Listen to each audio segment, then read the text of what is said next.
donut. It's time to donut. Hey! Hello there! Welcome! It's time for donuts! Yeah! Hey, Petrosin, how you doing, man? Welcome! Oh boy, I hope you're ready for unfiltered crystal today. Yay! Oh my gosh, hello and welcome to the Crystal Library, everybody. Welcome. Golly gosh, I'm so excited and scared. It is time. I am terrified. I, for a brief second, have to give some context. If you look at my channel video history, this is not the first time we've attempted this. Second attempt at trying to figure this out, because we basically planned to do a Blender series, and then I got distracted with anatomy and feet and body parts, and we're gonna go back there. We're not leaving. Don't leave if we're here for anatomy, because we're gonna come back. There's a full circle reason for this detour. But anyway, I'm so excited. So unfortunately, I have to admit, this is not the first attempt, so this is not my blind reaction. My blind reaction actually was never streamed, because I recorded an amazing 2 hours that then got hacked and deleted, and none of you will ever see it. So, sad face. My first reaction will never be revealed. However, I've only seen the first 2 lessons, and it's been like a year since that. So, we're basically fresh. I opened Blender recently, like a week ago, and I forgot all of the shortcuts. Everything's gone. I forgot everything. So, we're here, we're blind, and we're ready for Blender. But anyway, before we get started, I just wanted to say happy, wonderful Sunday to all of thee who are here and wonderful people that are present in the chat. Trosin, welcome! I have no idea who you are. But oh my gosh, I'm so excited. So without further ado, let's dive in to Blender Town. Oh boy, it's donut time. Yes! I will be needing help. I will be needing so much help. Hopefully there'll be more friends that join us along the way. It may be a little bit quiet in here for a little bit, so I appreciate all the support, and thank you so much for just jumping in and being here like a superhero. Welcome, champ. But we're gonna get rolling. Oh. We're gonna get moving and schmoving. I'm gonna turn the Shovel Knight Blender sound effects down just a hair so we can enjoy some good old Andrew, so he can tell us how to do things. I almost said Andrew Kramer. That's not him. It's a different guy. This is another Andrew. I don't remember his last name. Drat. Remind me the Blender Guru's real name eventually. I just wish him a happy birthday. It's May. Let me clean my glasses. How are you, by the way, Ibatrosin? How's your Sunday going? There's plenty of other things I'm sure you could be doing with your time, and you chose to be here. What a Chad. What a swell dude you are. Let's be dorks together, yeah? Okay. Boy howdy, I'm scared. I'm not stalling at all. I'm not. I might be. But I've already seen this, so this is gonna be a refresher, and then we're gonna go to episode 2. So we're gonna try to do 2 lessons per stream. There's 14 total, and we're gonna try to get through this in a week. So not in a week completely, but like 7 days over the next 7 weeks. You know what I mean? You're gonna post another cover soon? Hell yeah! Well done, dude. I'm so here for that. You're doing okay? Alrighty. Summer is almost here. We're so close, baby. We're so close. How am I? I have cat sitting behind me. There's a bud behind me. Wait. Do you want to see the cats? Of course you want to see the cats. Hold on. I will never deprive you of cats. A little more Shovel Knight just for you. Just for a second. A behind the scenes close-up interview with Pepperoni behind here. Wait for it. Look, there's a turtle behind me. He's named after me. I did not name him, but there's a pepper. He wants to be on camera. He's so sleepy. There's a cinnamon roll, and there's another cinnamon roll underneath my feet, named Mochi. She's wonderful and sweet, and all snuggly like a bean. We finally get to have more time with the babies at home. Yay! So anyway, summer is here. I've been doing nothing but drawing nonstop. I don't know if anybody cares about Deltarune in here, but it's been absorbing my life. Fan art. Fan fiction. Ah! I've missed it. The Toby Fox. Oh, it makes me pleased. I'm so excited. I'm so excited. But I will not spoil. I will not say anything. I'll be a good girl. Oh yeah! However, this is relevant super fast before we get into Blendertown. Perhaps I might be adding Tuesday streams if you look up there in the top right corner. I can't quite get to it, but up there. Crystal K25. There's a stream that will happen on Tuesday where we can do fan art, and I'll be drawing a Susie. Deltarune! We care about Deltarune! Yes! Let's go! Oh my god. Well, I don't want to completely share show and tell too much, but for the wonderful humans that are here, I guess I will super fast show. Well, let's see. Hang on. What can I show? One sec. Ooh, wait a minute. Okay. I'm doing lots of things at once. Hold your breath. Hold your horses. Don't hold your breath, please. Breathe. Please breathe. Do I want to... What? Oh, no. No, this is fine. There we go. Here we go. Super duper quick show and tell. There's a Susie that we might work on Tuesday. We're gonna finish her. I'm very excited. She's been cooking for the last few weeks, and we'll finally finish the Susie so we can get a full Deltarune picture of chapter 3 and 4, because dang it, I'm trying to be spoiler free, guys. It's really hard. It's so good. I just was rocking in the back of my chair for like the entire hour that I was driving home, because it came out on Wednesday and I thought it came out Thursday, so I just was like, it's out. No, I'm not home. Shucks. No. Oh, thank you. Oh, thank you. Gracias. Dankeschön. We're just now getting back into fan art. It's been a really long journey coming back into art, but there's an Undertale picture coming, there's an Undertale Yellow picture coming, and of course there's going to be some chapter 3 and 4 art, I'm pretty sure. Guys, be prepared. Crystal K25 is just about to be a Deltarune fan art channel. I'm sorry, it's just gonna be. I love it, it's so good! Anyway, thank you.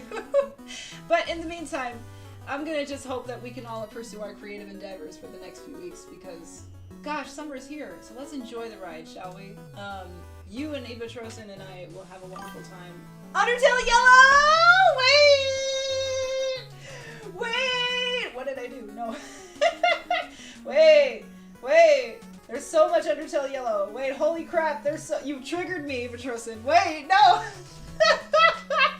Okay, hold on. Here's a Sorova. There's a Starlo and the Feisty 5 coming. There's so much shit. And then there's a Martlet.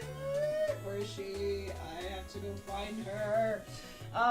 There might also have been a Snowgrave on the way. It was for chapter 2, but I don't know if it's relevant anymore, because it's like been 2 years and I just now started drawing again. There's a Martlet. Yay. Guys, can you tell I love Undertale? It's my niche. It makes me so pleased. This franchise took over my life when it first came out in 2015, my graduation year of high school, haha, and here we are. I can't escape it. I'm just like, I finally get to be relevant again, because I haven't been able to draw anything other than Undertale, and it's like 10 years old now. So I just like, I finally have a reason to be an Undertale fan again. It's just nice. So anyway, this summer is just gonna be art. I cannot wait.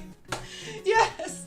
But anyway, by the way, I happen to have a fan art channel at Crystal K25 if you want to see speed paints of stuff that's not unfinished. I have a lot of pictures over there. They're just a little old now because I haven't done a lot of art in a while.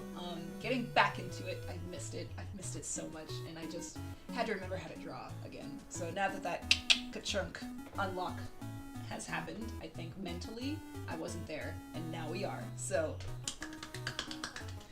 many reasons that I could go into that I've explained ad nauseum elsewhere because of depression and mental blocks and all of these things, and we're not going to go there right now because it's Blender time.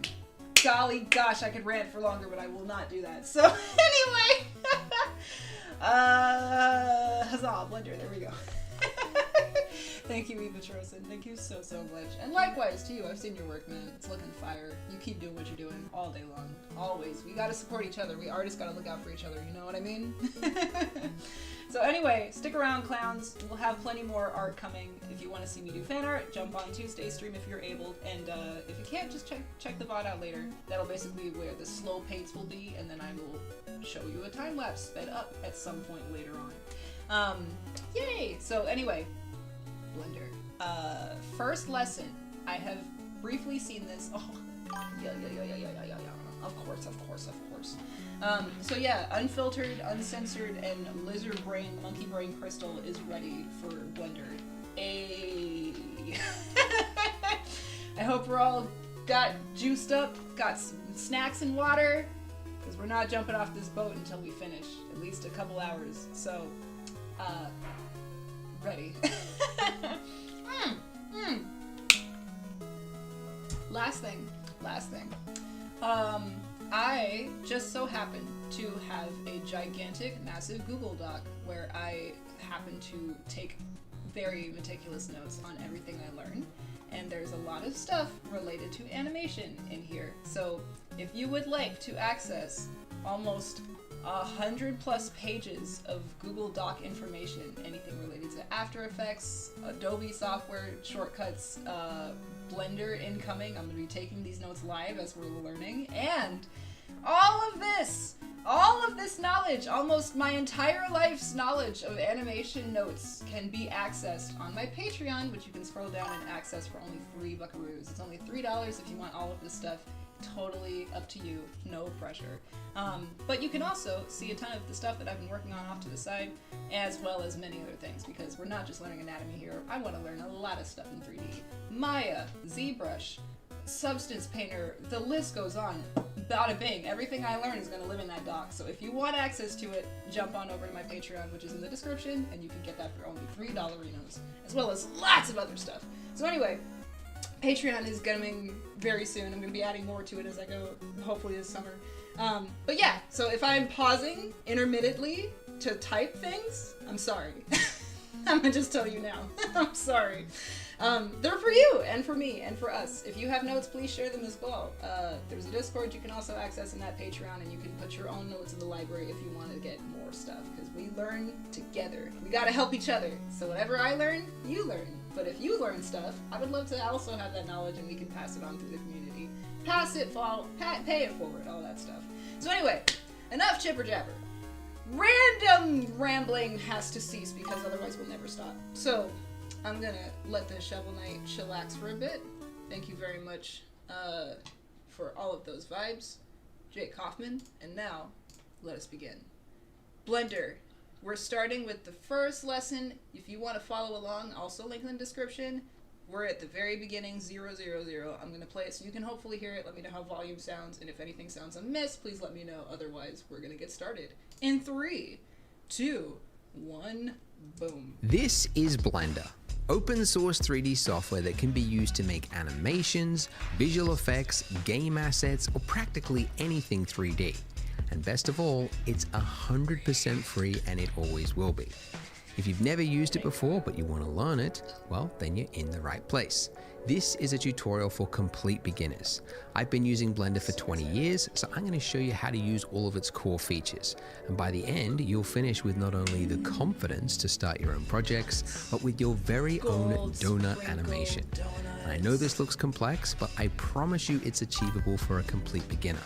And I say that with confidence because many already have. This is actually the 4th version of this tutorial. I made the first donut tutorial back in 2016, and I've been remaking it every few years to keep up with Blender's development. In that time, millions of people, just like yourself, have gone from having never used 3D to successfully making their own donuts. One artist even snuck his into a little film called Everything Everywhere All at Once. Very clever. So if you're ready to take your first steps in 3D, hit the subscribe button and let's begin. First, go to blender.org/download or just click the link in the description. Then, obviously, you got to hit the big download button. Once downloaded on Windows, double click it and then just go through the install steps. But if you're on a Mac, just drag it into the applications folder. Then just find the Blender shortcut and open it. Then once it's open, just click anywhere off the splash screen to close it, and welcome to the wonderful world of 3D. What do I do? First tip, do not get overwhelmed. If you go clicking around, you might find lots of buttons and Oh, some of them with very scary names, and it can all get very overwhelming very quickly. The thing you need to know is Blender can do a lot of things, which means it has a lot of tools, but you don't need to know every tool in order to do what you want to do. If you're familiar with the 80-20 rule, there's really only 20% of Blender's features that you end up using 80% of the time. And that's what I'm planning to teach you in this tutorial series. So stay with me and you should be fine. We'll start making the donut in the next video. In this one, we're just going to look at the interface, and I'm going to show you some of the basic navigation. So for starters, this view, this window right here, is your 3D viewport, and it's where you'll spend probably 90% of your time, because it is the 3D world. So you can see that we have three objects here. We've got a camera, we've got a cube, and we've got a lamp. And when we click on it, you can see it's selected because it has the yellow outline. So let's delete the default cube, of course, and replace it with something else. So we could do that by going up to the Add menu up here, or by remembering the hotkey, which is Shift A. So Shift A for Add. So usually the one you're looking for is underneath Mesh. So these are called your... Hold on just a sec. I'm just checking things. Yes, I do. Okay. Wow, he's talking fast. Oh, God. Okay. I just, really briefly, I need to check something. There's a setting I think I changed in here a long time ago, and I just need to make sure. If shortcuts don't work, we're going to fix that super fast. Okay. Okay, go. Your primitives, and it's what you use to start something when you're looking to make an object. Like if you're going to make a chair, you might start with a cylinder as the chair leg and then build out from there. But the one I'm sure you're all very curious, you want to click it, it's the monkey. So let's just click the monkey. Why does Blender have a monkey? Well, fun fact, every 3D software has its own little random complex object because it's useful to test things like shaders or complexities of scenes. So 3ds Max has the Utah teapot, Houdini has the toy, and I think pig's head. Blender has the monkey, and it's actually called the Suzanne monkey head, which you can see in the top left there, named after the orangutan from the film Jay and Silent Bob Strikes Back. Random piece of trivia. So let's get a better look at it. And to that we need to orbit, which you can do by on your mouse there, your scroll wheel. That is called your middle mouse button. If you push that in and then drag around, that is now orbiting. It's not left now, click. for my laptop users, you've just panicked because you realize you don't have a mouse. How are you going to orbit around? First of all, probably a good idea to get a mouse for 3D work. It will come in handy. But in a pinch, you can get by without it just by up here in the top right-hand corner, this little gray circle, anywhere in the gray section. If you just left-click, drag on that, that will do the exact same thing. Or if you want, you can go to Edit Preferences, and then underneath Input, there's Emulate 3-button mouse. And that means that if you hold down Alt and then left-click drag, that will do the exact same thing. Also, whilst you are in user preferences, you might want to go to interface and you've got resolution scale. If you're on a 4K monitor, you might find that your menus and buttons are really small and you kind of have to like squint in to see it. So personally, I like to keep my 4K monitor around about 1.5, but since this is a tutorial, I'll make it nice and big so you can see what I'm doing. Okay, so that's orbiting around with the middle mouse button. If we want to zoom in, we can do that just by scrolling in and out. We could also do it by going up to the magnifying glass tool there, and then just left-click dragging and then moving the mouse back and forth. That does the same thing. Or you could hold down Wait, what did you say? I was talking over things, sorry, crud. This is a tutorial, I'll make it nice and big so you can see what I'm doing. Okay, so that's orbiting around with the middle mouse button. If we want to zoom in, we can do that just by scrolling in and out. We could also do it by going up to the magnifying glass tool there, and then just left-click dragging and then moving the mouse back and forth. That does the same thing. Mario rules. Or you could hold down Control and then middle mouse button, and that will do a smooth zoom as well.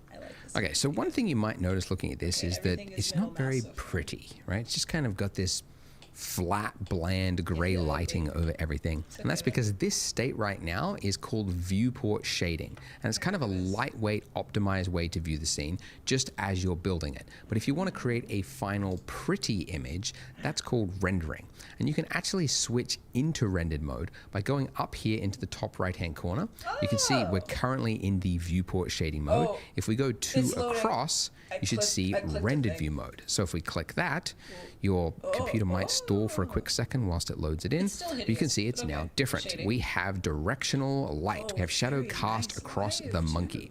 So it's now currently being lit by this lamp up here.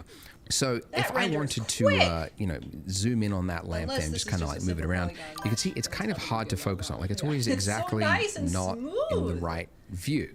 And that's because we are centered on our monkey right now. We need to change the focus. We need to pan to something else. So we could do that one of two ways. One, if you're on a laptop, you could use the little move tool there. That will do that.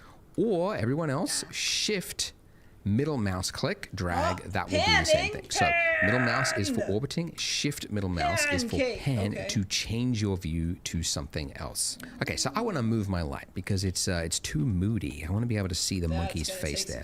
So to move an object, you could do it one of two ways. One, you could go over to the left-hand corner here and you've got the move tool. When you click that, you can see that the selected object, the lamp, has this gizmo, it's called, with these axes on it. And if I just clicked and dragged on any of those arrows there, you can see I can move it along any of those axes. I could also just click on that white circle there, and that will just freehand drag it depending on my view. But it's kind of tedious. Every time you want to move something, you have to go to that tool and then find the arrows and yada yada. So actually, most people in Blender prefer to use the hotkeys. So we just keep it in the default selection state here, and instead remember the hotkey, which is G for grab. Pause just for a second. It's not M for move, it's G for grab. What? Weird, but okay. Now I've just tapped the key and you'll notice as I move my cursor that it's now attached to my cursor. It's not, my cursor isn't even actually close to it. So in fact, my cursor could be on the other side of the screen and I could tap G and it will move it. And at first this is kind of awkward. You're like, why is it working this way? But once you get used to it, you realize it's actually handy because you don't have to spend all this time like navigating your cursor to something just so that you can move it. Your cursor could be over here and then just tap it and you're moving it. So whilst you're in this move state, if you want to cancel a movement, you could do it one of two ways. You could just hit escape, or you could right click. Then if you want to confirm a movement, like say I want to move my lamp here and I like the movement, I could just do a single left click. So again, if I want to cancel something, just right click. If I want to confirm the movement, left click. But let's say I wanted to move it along an axis, like, you know, I like these arrows here and I want to be able to move it on just a specific axis. Well, I can do that whilst I'm in that grab state as well. So after I have hit the G key to grab it, I can then tap the letter of the axis that I want to move it on. So if you don't know, in the real world and in the 3D software, there are 3 axes because there's 3 dimensions. There's the X axis, which I can move it by hitting the X key, the Y axis to move it back and forth along the Y axis with the Y key, or the Z axis to move it up and down on the Z axis. So you can remember those letters, the X, Y, and Z, or the method that I actually prefer to use is whilst in that G state, if you just hold down the middle mouse button and then pull out, you can see you get this like gray line that pulls out from the center. And then if you just drag out and move around, it will snap down the, or the Z axis to move it up and down on the Z axis. So you can remember those letters, the X, Y, and Z, or the method that I actually prefer to use is whilst you're in that G state, if you just hold down the middle mouse button and then pull out, you can see you get this like gray line that pulls out from the center. And then if you just drag out and move around, it will snap it to the nearest axis, which again is maybe an odd way to work, but it's actually really handy because it means you don't have to think of the letter and locate it on your keyboard. I can just tap G to move it and then middle mouse drag out and then just find that exact axis that I'm looking for. And so it's very fast to just quickly move the lamp exactly where I want it. By the way, if you're finding it hard to remember all of the keyboard shortcuts that I've mentioned, I've actually put together a PDF, a cheat sheet of Blender's most common hotkeys, and you can download that by clicking the link in the description, so you could print it out or you could just have it on a separate monitor while you work. Also, if you are from another 3D software package, you might notice that Blender's hotkeys are different than what you are used to. So if you actually go to Preferences, just for those people that are from other softwares, if you change the key map to industry compatible, you'll find that these shortcuts are probably more in line with what you remember from other software. I'll also put a link to a cheat sheet that is just for the industry compatible. Wait, I might have to change this. Let me just see. I mean, I can get used to it. I kind of think it's genius, but also the way that this is going to wreck my brain. Because Andrew's going to teach it, and I'm going to have different shortcuts. But This is I couldn't wait. Okay, hang on. Let me just see what happens if I mess with these. What is it? Where did he go? What did he do? Show me how to do it again. I was talking over you. I'm sorry. Wait, Blender. There we go. Industry compatible. Okay. What if I do that now? Oh, yeah, that feels so much better. Wait. Okay, left click still is weird. There we go. Oh, yeah, that feels so much better. That feels so much better. Now, if he says certain shortcut button and I don't press that because I'm using others' shortcuts, crud. Because now this changes everything. If I'm using, hold on. Does G not work anymore? It doesn't. Oh no. Wait a minute. Oh, what? Wait. E is rotate? E? Why? Wait, what? Hold on. This is blowing my mind. I'm pressing. Oh no, everything's wrong. No. Wait.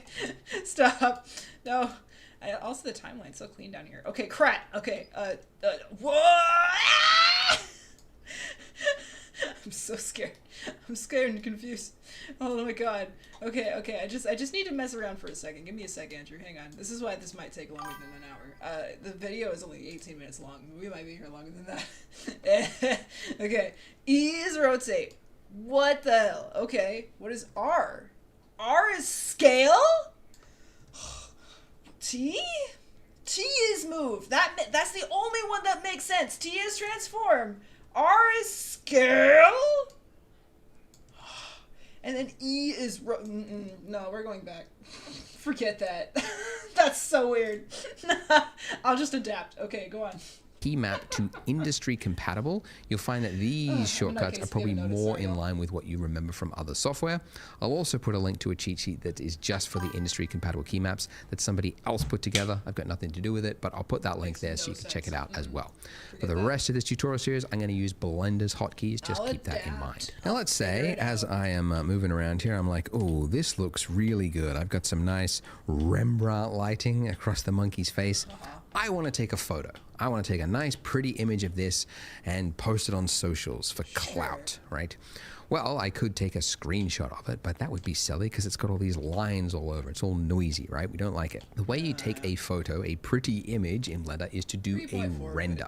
So you could do that one of two ways, by going up to render and hitting render image, or remembering the hotkey, which says next to it F12. I like shortcuts. So when you do that, a little window will pop up. It will use your CPU or GPU, depending on which render you've got out. We learned something. Everything has to be renamed. F2 renames objects. I already wrote that down. Never mind. F12 renders a screenshot. Is it a clean screenshot? It sure is. Ooh! That's not what my camera preview was. I'm remembering everything. That's not bad though, considering the lack of polygons. Now I just want to mess around. Wait a minute. Is there a subdivider? Wait, please. Please, I just need to know. Where's modifiers? Tools? No. I'm gonna get I'm messing around. Don't mind me. Subdivision service! I found it. How do I do it? Ooh! Oh! Well, that's nice. Oh, wait.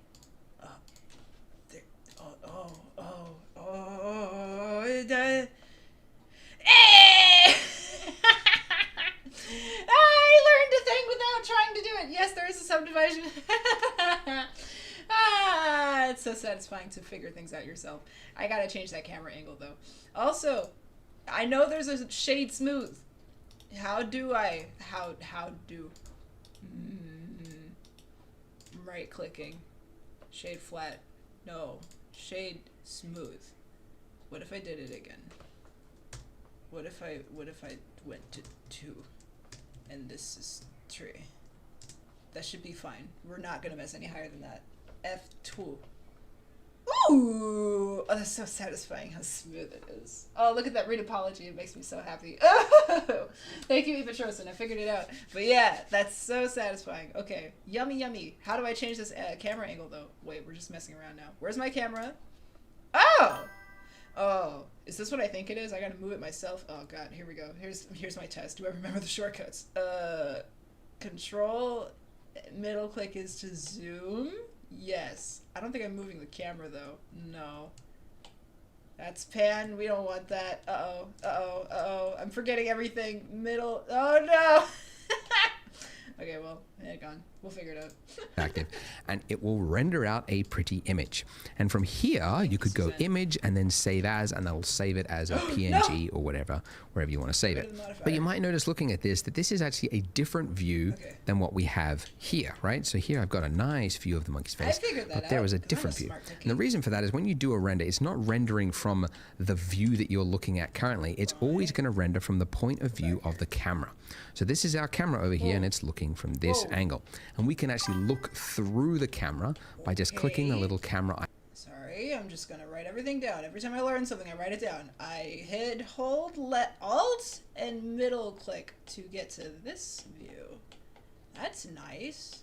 And then regular middle click. That's cool. Yeah, I'm gonna remember that. Alt plus middle mouse click. Snap to view. Cool. Perspective? What would we say? Front, side, blank view. Snap to right angle. We have to put it in our own words. What's Kianna gonna remember? Kianna Brain will remember that. Sure. Top, down, side, view. Cool. Go on. Icon there, or by remembering the hotkey, which is number pad 0. So how do we move the camera? Well, Blender's a little awkward, maybe a little different to other software packages, but you're supposed to like hit G to move it, and then like middle mouse to zoom in and out. And then if you want to like move it along an axis, I guess G and then X. You could do that, but actually what a lot of users prefer, especially those from other software packages, is if you've got your camera selected, which by the way, I haven't mentioned this, but up here, this is your outliner. It's kind of an inventory of every item that you've got in your scene.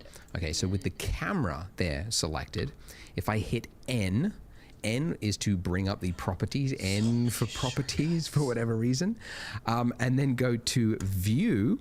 There's a little box there that just says lock to camera to view. There's for selected, which by the way, I haven't mentioned this, but up here, this is your outliner. It's kind of an inventory of every item that you've got in your scene. Okay, so with the camera there selected, if I hit N is to bring up the properties, N for properties for whatever reason, and then go to view. There's a little box there that just says lock to camera to view. Where? What? Bring it back. View to lock, camera to view. So now, if I, no, not that. They go, and then, yeah. That feels so much better. Oh, that's neat. And then I go, ka-chow. Hey! I got it. I did a thing. What did I do? Okay, notes. Okay, thank God I already did this lesson for the most part. You guys are spared. I took notes on basically up until lesson 2. So all of the stuff that I would be stopping and taking notes, this lesson would be like expanded to 3 hours if I hadn't done that already. So you're welcome. So now, with that active, if I just use the same keyboard shortcuts as before, middle mouse button to orbit around, shift middle mouse to drag it, you can see that the camera is moving with it. So essentially the view, I can set it up exactly as I want, then hit N again, and then I can disable that. And then now as I pull out, you can see that the camera will stay exactly where it was, and I could do a lovely, pretty render. But this is too simple. If we post this on the internet, people are bound to make fun of us. Imagine that. Well, we could give it some color, right? So with our monkey head selected, we can go over to here to the properties. So this properties section is where you might spend the other, I don't know, another 8 5 to 8%. I don't know, getting too exact there. You might spend another 5% of your time in this section, but it's where all of the properties for things are in Blender. So for example, you've got like the render properties, like the size of the image that you're saving something as is defined there. And some of these properties will stay here no matter what is selected, but others are selection dependent.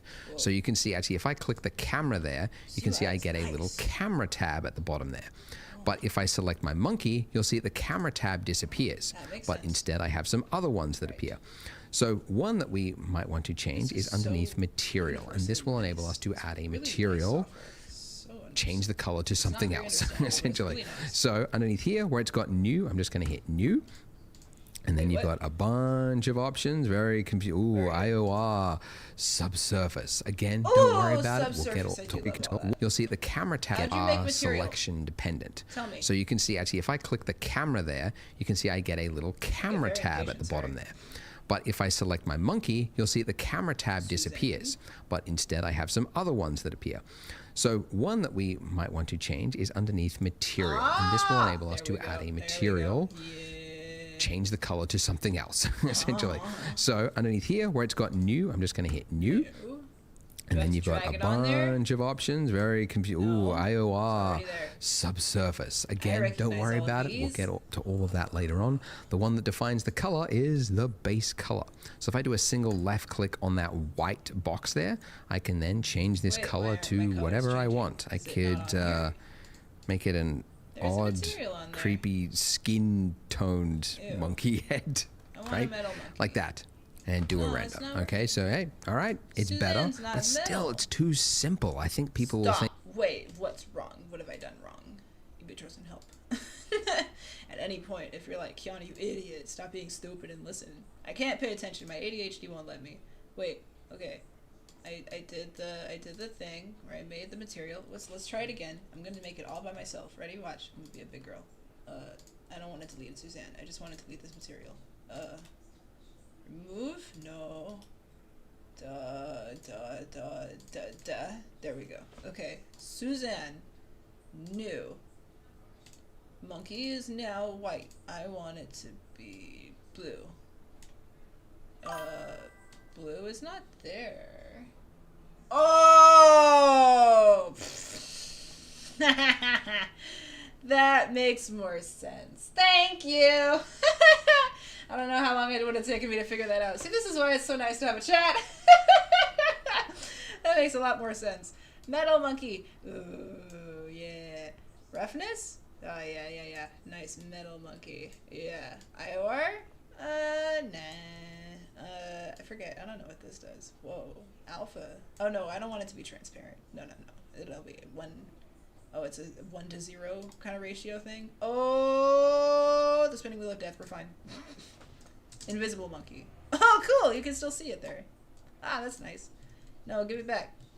There you go. Okay, that's nice. Let's make it Sonic blue. Royal blue. Yeah, Sonic T Hedgehog. Fantastic. And then I love my subdivision. It just makes me pleased. Put it back. Okay, so that's nice though. I'm gonna always compare it because Cinema 4D is the one I learned first. So you usually have to make a material and it's in a separate window and then you drag it to the item. But that's cool. Once you make it, it's just on there and you don't have to do any extra. So that's what I'm now wondering. Because this system is, it's tethered to one material, can I like copy and paste this to other materials? If I were to make like, okay, hang on. I'm just gonna mess around for a second. Give me a sec. I gotta F around. Oh no! I want a subdivision because I can't stand looking at polygons. I love to look at nice smooth shapes. Give me sub. Yummy. There's gotta be a shortcut for that. If not, I'm gonna put one on there. Give me this material again, and then make it like, yeah, and then like, ooh yeah, shiny monkey. Ooh, my light is horrendous though. What if I? Oh no. Zebra, and then shortcut test. Ready? Here we go. There we go. Everything is middle. Everything is middle. Paramount to middle. Okay. Grab. Yeah. Oh, no. Yeah, there we go. Oh, that's so neat. Okay, I just have to remember middle is everything. Middle is everything. Oh, there we go. Uh-huh. And then, I'm on, whoa. Why is this rotate? Okay, what is, what shortcut, what? Okay, R is rotate. That makes perfect sense. Scale is S. Yes! Move is G. Fine. It'll make me mad, but fine. Okay, I'm just use these for now, because I don't want to take too long here. We'll speed this up. Zira. Yeah, that looks so much better. A little bit overexposed, but that's a little better. I'm learning! Oh, yeah. There we go. Can I make this go away? Menu, please leave. No? Goodbye? Goodbye? No, that's probably not what I want. No. I'll figure it out. Okay. Not alt, Kianna, shift! Thank you. Middle. Always middle. Okay. F12. What have we got? Ew! So many polygons, it upsets me. But I'm still so much happier with that. That looks great. That looks fantastic. Yay! Go on. I think we haven't put enough effort into this masterpiece. So let's add another object. Let's give the monkey a hat. So if we want to add another object, how do we do it? Well, we could go to the add menu, like I mentioned before, or the hotkey Shift A. Did it. So what sort of hat do we want to add? We could do a boxy hat. Let's do pyramid a party and cone hat comes with up. a You're cone. so smart. So once we've added that object, you can see it. it's just plopped it straight in the center, intersecting our monkey. That's not so what we I need to wanted. move He's it. got a cone. We can move it, and we could grab it with the G key. Wait. So it's now moving it just on our cursor there. I don't want to move it just freehand though, because I like the position, but I just want to move it up. So I'm going to hit Z to move it along the Z axis. Right, I like it there, so once I like the placement, I'm just going to do a single left click.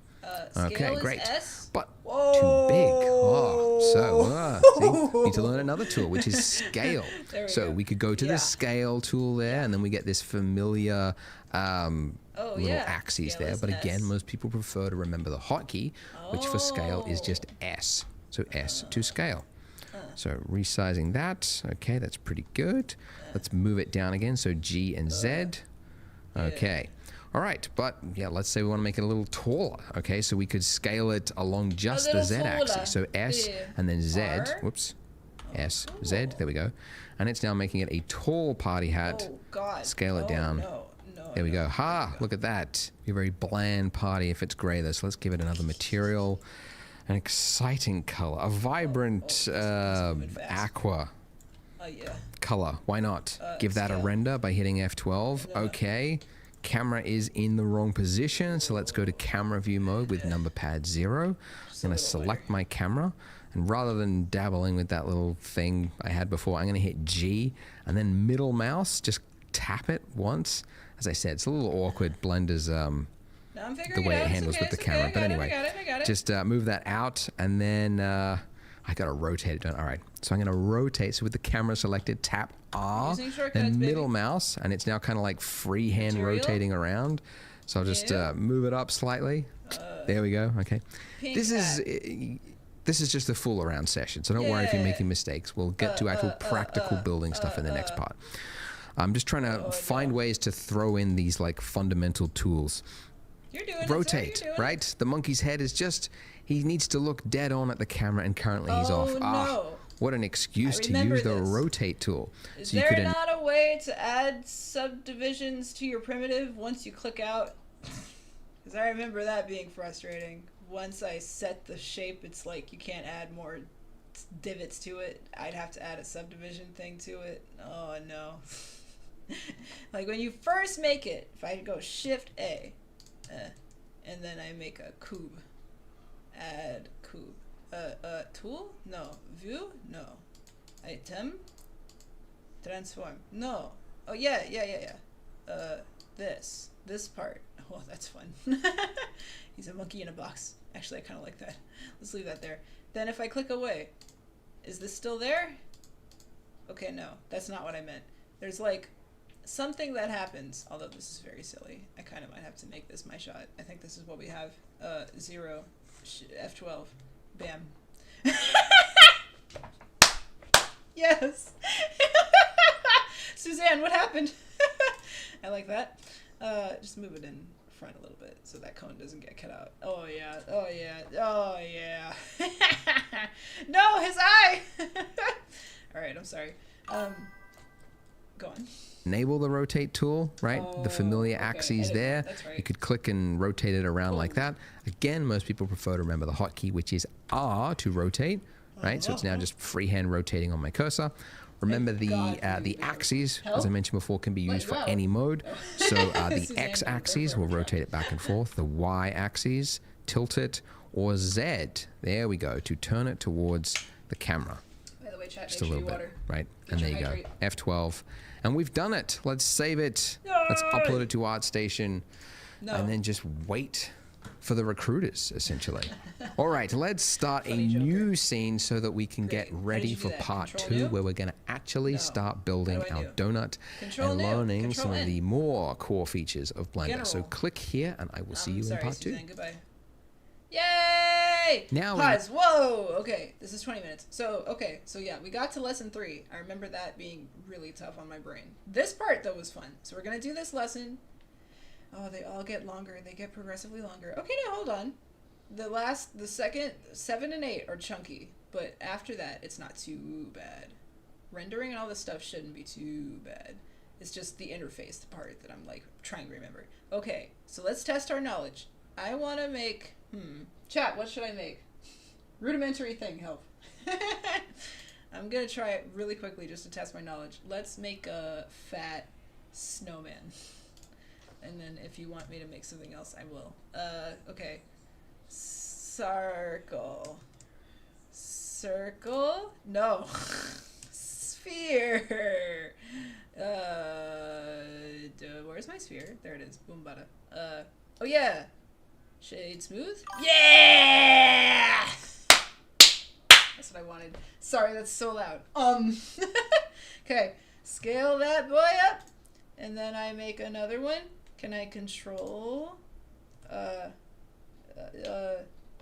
Yeah. Control or add shift? Duplicate? Duplicate?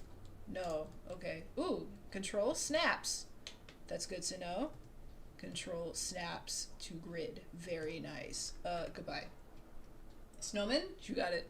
3 spheres. How fast can we do this? Let's time ourselves. Stopwatch. Cool. Stopwatch. Okay. I'm gonna try to make a snowman. Ready, go. And then every time we try this exercise, we'll get faster. This is how I learn. Shift. That's moving it. I want 2. I want another snowman. Can I control? Drag? No? Control D? No? How do I make more? I'm sure there's a way to easily just completely make a new one. Did I write that shortcut down? Oh, my notes are so convoluted. Oh no. I made these a year ago. No, I don't know. We'll make another one. New sphere. There we go. Circly. And then, is he on the same plane? Probably not. And then we hold control to snap. Great. And then we yeah. And then, and the, yeah, yep. Yeah. And then another Shift D. Shift D? Oh my god. Amazing. I was never gonna whoa, scale is freaking out. No, I just want to move him. Thank you, sir. And then I go buh, and then ska, and then ga, yeah. Yay, and done. Fat dumpy snowman. That took me about 1.5 minutes. I am not adding any details to that. Great. Delete that, baby. If we wanted to do more, we'd be here for 3 more hours. Yay! Thank you so much. I'm gonna write that shortcut down. Thank you so much, Epatrosin. Shift D. Duplicate item. Great. Okay, second lesson. Get my water. We're already almost out. I'm drinking feverishly over here. Okay, second lesson. This is probably where we'll stop unless I feel spicy. We can keep going. Go! Now we know how Blender functions. Let's start building that donut. So, as before, let's, well, first of all, just to repeat, make sure you are working with a new scene. Completely new scene. Don't want any remaining monkey heads lying around. Let's begin fresh slate. And let's delete our default cube just with the delete key. And let's replace it with a new object. You might remember the hotkey for that is Shift A. And as I mentioned before, you usually want what is underneath mesh because these are your primitives. So we want to start with something that most resembles what it is we're building. You know, if it was a house, you might start with a cube. If it was a vase, you might start with a cylinder. In our case, we want the donut-shaped one. Although mathematicians call it a torus for some reason. So let's add that. Mesh thing now if I zoom in by scrolling up, we can see we have something resembling a donut. Looks like a pretty weak looking donut, you know, very flimsy. Looks like the donut before it's cooked when they just drop it into the vat. It's just this little wispy thing. Tiny. So immediately after you do some actions in Blender, you have options to change it. And the options are hidden down here in the bottom left hand corner. You see a little box, and if you click that box, you see options. And look, we can change the dimensions of our torus. Now something to note is that these options in Blender only appear immediately after you have done that action. If you do another action, like say deselect your torus by mistake, it's gone. Right? Because Blender has assumed you have moved on. You've accepted the state of your donut, and this is the one you want, right? Now, if you haven't done anything drastic or changed this object in some severe way, you can temporarily bring it back by hitting F9. I never actually remember that hotkey. I just remember that immediately after I have added an object, if I want to tweak it, now's my chance before I move on to something else. Okay. So we could change, you know, the size of it here. We can also change the resolution. I'll use the term resolution there we go. Funky donut. To make it higher or lower fidelity. And a mistake that a lot of beginners make, and I say this because this was the exact mistake I made way back in 2003 when I started learning Blender, is they go, well, I need a realistic looking donut, so I guess I need to go really high resolution. I remember my first project, one of my first projects was for a high school film project, and I wanted to have a close-up of a face. Didn't realize faces were going to be difficult, but I went really high poly, and then it was just an absolute nightmare to work with.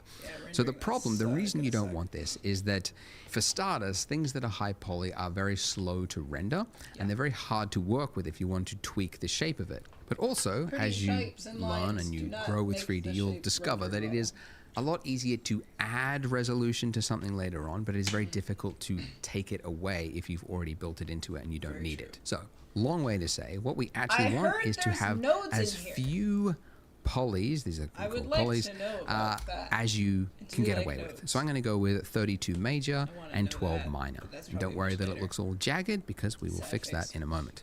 Now, the major and minor, this is really up to you, but I find that something that looks kind of chunky, like a fat donut, just looks really delicious. So I'm going with something around about this size. Okay? Dang it. And once I'm happy with this, once I'm ready to click off, I click off, the options are gone, and this is it. This is the donut that I am now working with. So how do we make this look higher resolution, less jagged? Well, one way is to use smooth shading. So if you right click with your object selected, go to Shade Smooth. And look at that, this is immediately better. Without getting too technical, this is kind of a fakery. It's sort of like the shader is telling the renderer that this is a really high poly dense mesh when it really isn't. It's just basically kind of like averaging out faces and anyway, it's very technical, but basically means it's not going to add anything to your render time, but it's going to look smoother. And so this is generally what you want for something that is smooth and organic looking like we want. If you were rendering like architectural or like hard surfaces, like later on we're going to put this on a counter, then the object would obviously want to be flat. But in our case, we're just going to use Shade Smooth. But you might notice that looking at this, especially if you go side on, that you've got this sort of jagged shape around here, right? So the silhouette is really breaking that illusion that this is a high poly or a smooth looking donut. How did you do that? But that object would obviously want to be flat. But in our case, we're just going to use shade smooth. But you might notice that looking at this, especially if you go side on, that you've got this sort of jagged shape around here, right? So the silhouette is really breaking that illusion that this is a high poly or a smooth looking donut. But thankfully, rather than adding all of that complex density into the mesh itself and then making it hard to remove later on, there's another way through modifiers. So if we go over here to our properties, right, this very confusing, lots of option looking properties, click on the wrench, and this is the section called modifiers. And this is one of those object dependent things. So if you've got your camera selected, you won't see it. So it's only when you've got actual meshes that you might see this modifier here. So it's much easier to explain if we just add one. So up here, add modifier, and you got a range of options here that can do a whole number of things. The one that we're looking for is underneath generate, and it is called subdivision surface. And it is a really common modifier that you use all the time. In fact, it's so common, it's actually, you can just immediately add it to any object just by hitting Control 1. But don't do that because we've already got it, so there. Now, some of you might have just discovered that your donut has disappeared. If that is the case, you need to go to Edit, Preferences, and then underneath Viewport, where it's got Subdivision at the very bottom, Disable GPU Subdivision. That will then make the subdivision perform on your CPU instead of your GPU, which is maybe non-existent or not performing whatever. But disable that and it should appear. But if it's already working for you, don't disable it. Keep it going because GPU will be faster. So what exactly is this doing? Well, it's a lot easier to explain if we look at the shade flat mode because we're not being tricked by the... Pause. I'm sure I'm going to keep asking random questions that the Void may answer if you choose to. I know there's a shortcut to on-off your subdivision. Is there a way to do that in Blender? For Cinema 4D, it's Q. Something to just like, just to see what it looks like while it's unsubdivided. Can I turn this on? Off? It's on shade smooth right now, so I probably won't be able to tell. What if I turn that to shade flat? There we go. Can I see?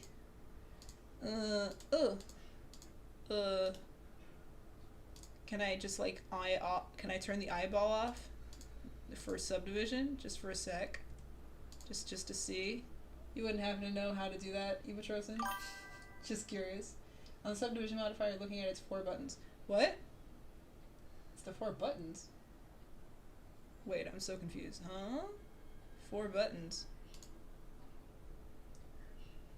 What? 4 buttons? The 4th one is to look at your render or toggle. Oh, it's up here? Oh, okay, cool. That's alpha? Oh no, that's Z depth. Interesting. This is, I'm assuming, alpha. Viewport. Wireframe. Very nice. Viewport. Z depth. Probably. Something like that. And then render. Nice. Okay. Oh! Is it you? Oh! You said it's the 4th button. You liar. That's number 3. But wait a minute. Maybe I'm misunderstanding. Oh, apply? Control A. What'd I do? The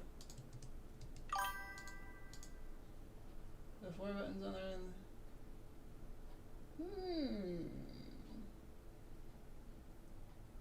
Okay. I mean, I'm assuming. I like Catmull Clark better as Mostar. Alright, I'll figure it out. Wait. Camera? Did that happen when I did the oh, is this okay, hang on.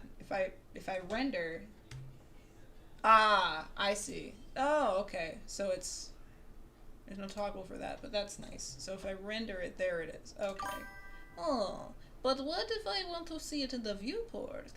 I guess that's my main question. If I could like just check my work before if I'm like doing a model or an object and I'm making it out of primitives and I want to see what it looks like without the subdivision. It would be nice to just check my work while I'm editing stuff. So I'm just gonna ask questions along the way, and you can answer if you want to. Continue. The smooth shading there. If I set this levels viewport to 0, this is our original mesh. This is before we add the subsurface, essentially.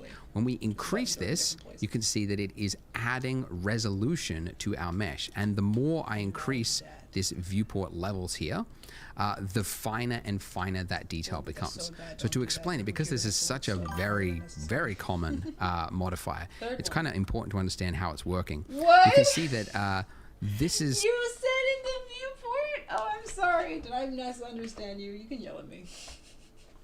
Is it? Oh. Oh. Sorry. I'm sorry. Okay, wait. So is there a button for that? Is there a shortcut? Display modifier in viewport, real time. Yeah, I want to know if there's a shortcut for that, or I can assign a shortcut to that. I would like to. Oh, now you sent me down this rabbit hole, Ibisrosen. Oh, preferences, shortcuts, key map. No. Modifier. Apply modifier in viewport. Do you already have one? Oh, wait, Control A. I thought I did that. Oh, it's okay. I'm just curious. Remove modifier X. So modifier, copy, add. Okay, Control A or X.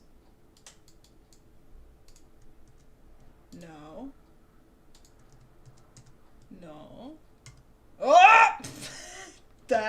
Nope. Okay. Well, I was curious. Control A does not do what I was hoping. Alright, well, that's okay. Shade smooth. Let me turn this off real quick. I just want to see. That doesn't do it. No.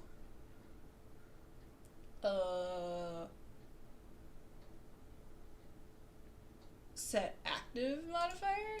No. Ooh. Oh, excuse me. What is this button again? Real time display. Display modifier. No, you suck. Alright, well, goodbye. Fine, I'll do it myself. Go on. These squares here, these are called faces, by the way. And for each one of these faces here, as I add a level, you can see it's becoming 4 faces, right? And then now if I zoomed in on this one face here, if I do another level, that's now become 4 faces. And then if I zoom in again, it's now become 4 faces. So it's exponentially adding detail. And you might also know that it is smoothing it out as well. Like this jagged edge that we've got here, you can see now becomes smoother. So to quickly visualize that, if I just draw it, like imagine you've got like a 90-degree corner, right? Like this. If you add a subsurf modifier, what it's going to do is it's going to add a point here, right? Because this is the extra detail. It's also going to take that point there and it's going to average it out. It's going to average it out between these points. And it's going to create another one there and another one there. So you go then from having that really hard corner there to having something that looks a lot smoother. So it's going to take a point and it's also going to change it to make it look smoother, generally speaking. So there we go. So now as I increase this, you can see it's getting smoother and smoother. Now, the reason there are 2 options here, you've got levels viewport and levels render. So reminder, this gray area that we operate in is called our viewport. The render is the pretty version. So as an example, you can see if I just turned it off for the viewport, it looks very jagged. But then for my render, if I increase that to 3, if I do my render, which you could go up there, and render image, or remember the hotkey F12, you can see that that donut is now smooth, but I go back and you can see it's jagged. So the viewport, you want to generally keep it lightweight, and then the render time, that's where you want to get. Wait, did you set the render to shade smooth? To 3. If I do my render, which you could go up there, and render that we operate in is called our viewport. The render is the pretty version. Yeah. So as an example, you can see if I just turned it off for the viewport, it looks very jagged. But then for my render, if I increase that to 3, if I do my render, which you could go up there, and render image, or remember the hotkey F12. I can't you can see tell. that donut is now smooth, but I go back and you can see Maybe it's if I hit jagged. should So I the smooth? viewport, you want to generally keep it lightweight, and then the render time, that's where you want to get Okay, well. a really nice looking pretty image. So you want to often have two different levels. In our case, though, I don't really think we need to go beyond one, even for our final pretty image, because this with Really? shade smoothing turned on is good enough. And we're going to be That's adding more to the scene later on, so we don't want to make Maybe it I'll too be complex. fancy, and So I like to have this fancy is things, so I'll actually make it pretty good. Okay, so we have a Nice. perfect Sliding does not work. donut. And that's the problem. Yeah, It's too perfect. You could spend decades trying to develop a machine in the real world that made a donut this perfect, and you never would. This is so mathematically precise that the eye will always see this as looking fake. So that's actually a problem you Well, learn that's pretty nice, quickly though, in before it 3D, gives that you a things that little are too perfect reflected just light. look fake. So you have to Okay. spend time making things look misshapen and adding variation there, like you see in the Shifty. real world, because your eye expects to see it. Yay. So how do we do that? How do we make this donut look a little more lumpy and interesting? I do that Oh, by that's my changing level of the brightness? mesh That's itself. nice. So this mode that we are in right now, where we can, click on different objects, is called object mode. And I know that because in the top left-hand corner, you can see we are in Boom. object mode. Yep. But if I click the drop down, you can see I get a number of other options here. And these options, again, will change depending on the object you've got selected. If I've got a lamp, my little light there selected, you can see I've only got object mode. My camera, I've only got object mode. But a mesh will give you extra options here. So let's enter into edit mode. Ooh. Oh, that diffuses the light. Right. Oh, Now, that's you can see nice. our mesh, our object has nice. become something that looks weird. It's got a bunch of little Cool. points on it with lines and What did very you do? technical.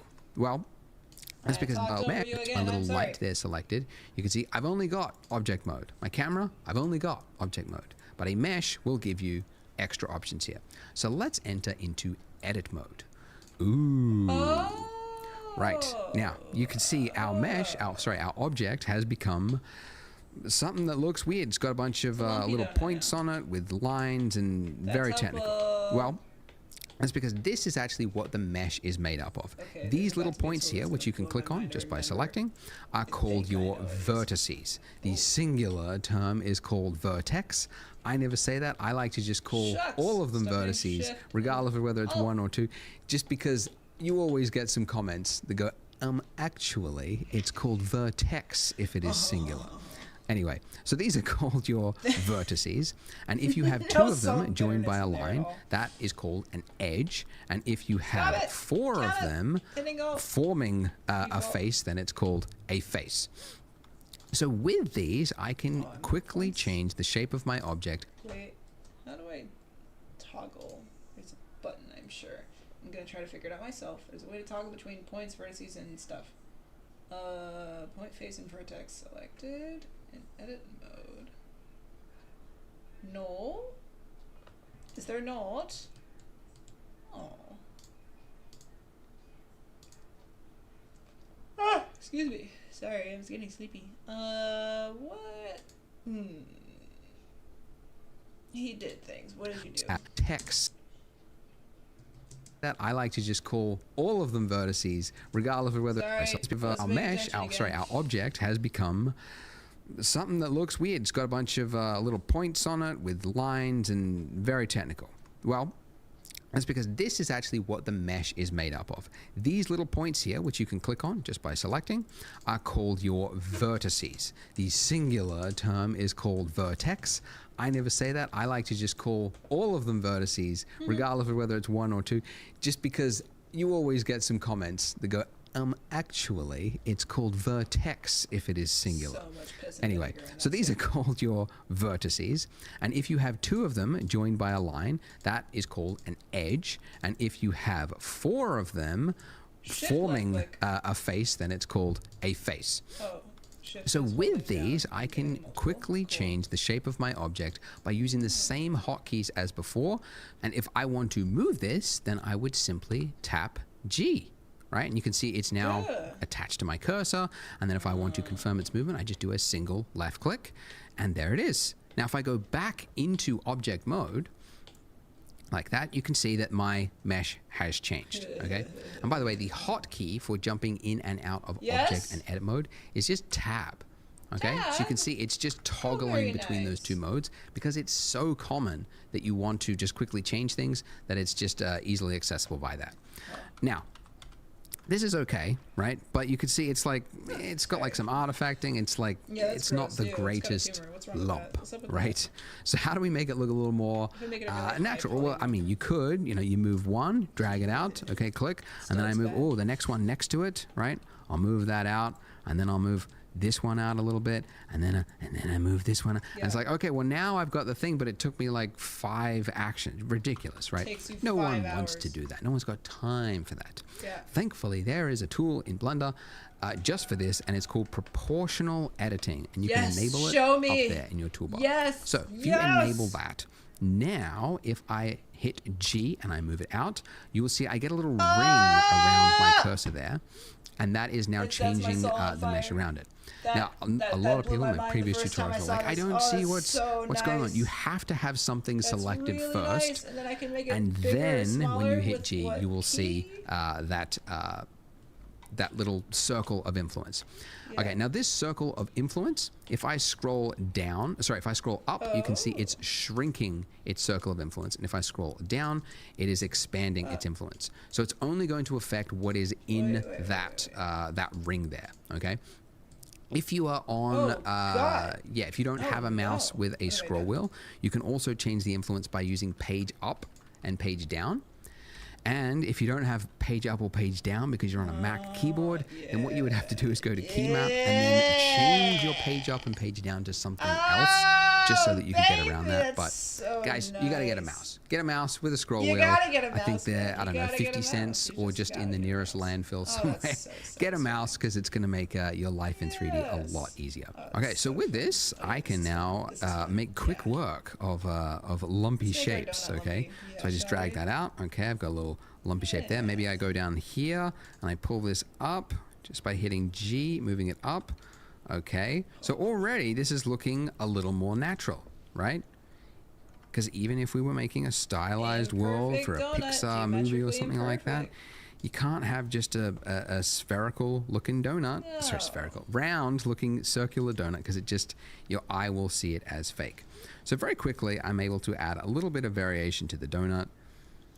Just all around it, just a little bit over here, and you can see that I am just changing my circle of influence depending on what size of a lump I want to make. So if I just want to make like a little bit that sticks out, I can make a small circle just by scrolling up, like that. And you just want to do that until you get something that looks a little more natural. I might want to make the inner part as well. You just drag that in with a smaller circle. And that's pretty good. Let's just have a look from the top. Look at that. I might actually just drag that out, make it a little bit more like that. Oh, we gotta get the top. But there you go. That's pretty good for a donut. It's still kind of simple. It's not too detailed, but it's got just enough variation in it that it's more interesting to look at. Oh, one more thing I forgot to mention. Go back into edit mode with tab. Donuts, when they're sitting in the little vat thing, right? They're only like half submerged, so then they have to be flipped. But it means that the bit that's nearest to the surface is getting less heat. So essentially what I'm saying is the bit that's around the donut, the circumference of it is usually a little bit flatter. So donuts aren't like perfectly round all the way around. They're usually a little bit flatter. So what I want to do is I want to select these vertices along here, and then I want to shrink them. Now I could go around one by one like this. That's actually what I used to do when I was learning Blender pre-YouTube days, and there was no tutorials. I would do this if I wanted to select this. Silly, because there's a function, a tool for that, and it is edge select. So if you hold down Alt on your keyboard and then do a single left click on not the points, but on the edge, right, this little line here, you can see it's selected all the way around. So it's anything that's connected along that line is now selected. So if I want to shrink this, right, what would I do? Well, I mean, Scale? yeah, you could like move it around, right? We want to shrink it. We want to change the scale of it. So we would use the hotkey S for scale. So S, Yes. and I'm going to scale that in. Yes! I actually don't want proportional editing, so I'm going to turn that off and now Baby. scale in and just make it a little bit flatter.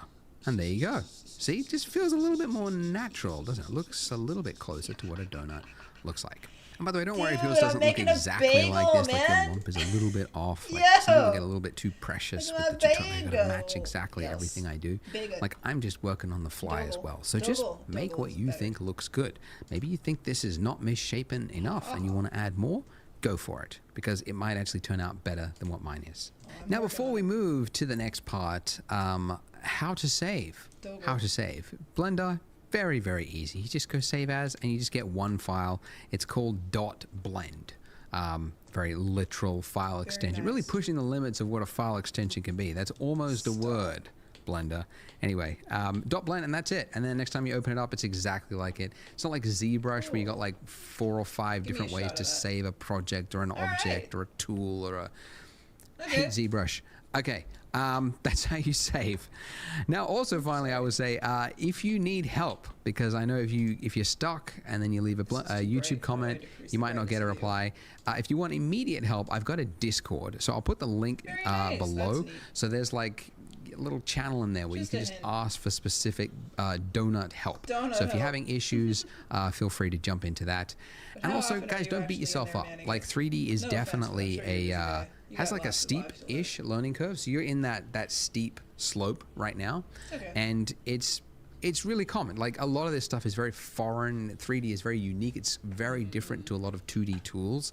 But don't give up. Like it's definitely achievable to learn and self-learn at home. You don't have to go to school. You don't have to pay for a tutor. It's really easy to get help online nowadays. So do make use of that Discord. Post comments as well in the YouTube comments if you want to. But I hope you stay with it. So if you're ready to jump to the next part after you've saved your blend file, go ahead, click here, and I will see you there. Did you guys know that? Okay. Okay. We whizzed through that. It's only been about an hour and a half. I'm feeling pretty good.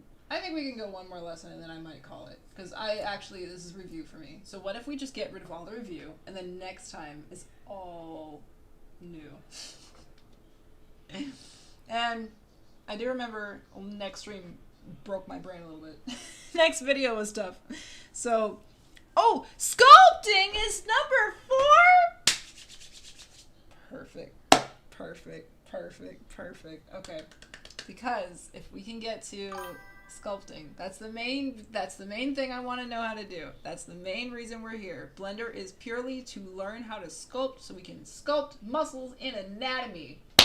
Baby. I want to be able to see an arm and go, great, that's the front. What's the back look like though? We flip it around. That's why we're doing Blender. Anatomy will come back. And then we'll finally learn how to draw people and not draw stick figures. And they won't look like crap. They won't suck. Too bad. I'm still learning how to mannequinize, but it's working. So anyway, I think we'll do one more lesson and then we'll call it for the stream. We'll probably finish around 5 o'clock. If I'm good and I don't pause ad nauseum every second of the day. So hold on. Everybody, stand up, pet a cat, pet a dog, look out a window. 20-20-20 rule. We went over time for a little bit, but every 20 minutes, you're supposed to get up and look at something for 20 seconds, 20 feet away from you. Again, 20-20-20 rule. I didn't make it up. It's just something I heard. But every 20 minutes, look at something 20 feet away from you for 20 seconds. I'm going to do that right now. I'm not gone. I'm just off to the side of the camera. You can still hear me, though. I'm going to be right back. Look at some art. I forgot we're doing art on the side. This is not well laid out, but oh well. Yeah, there we go. Alrighty. 20 seconds. I'll be right back. Oh. Stretch your limbs and things.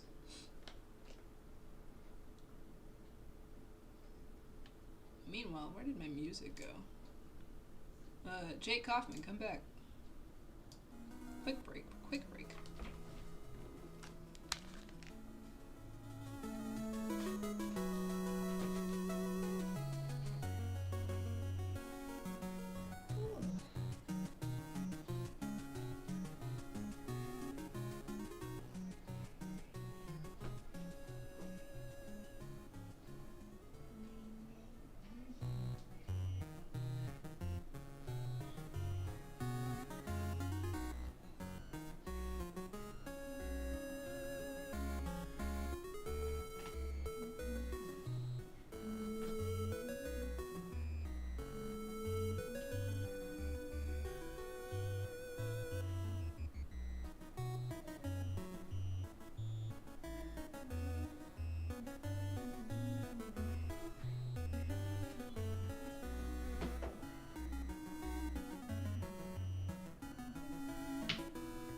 have been reset.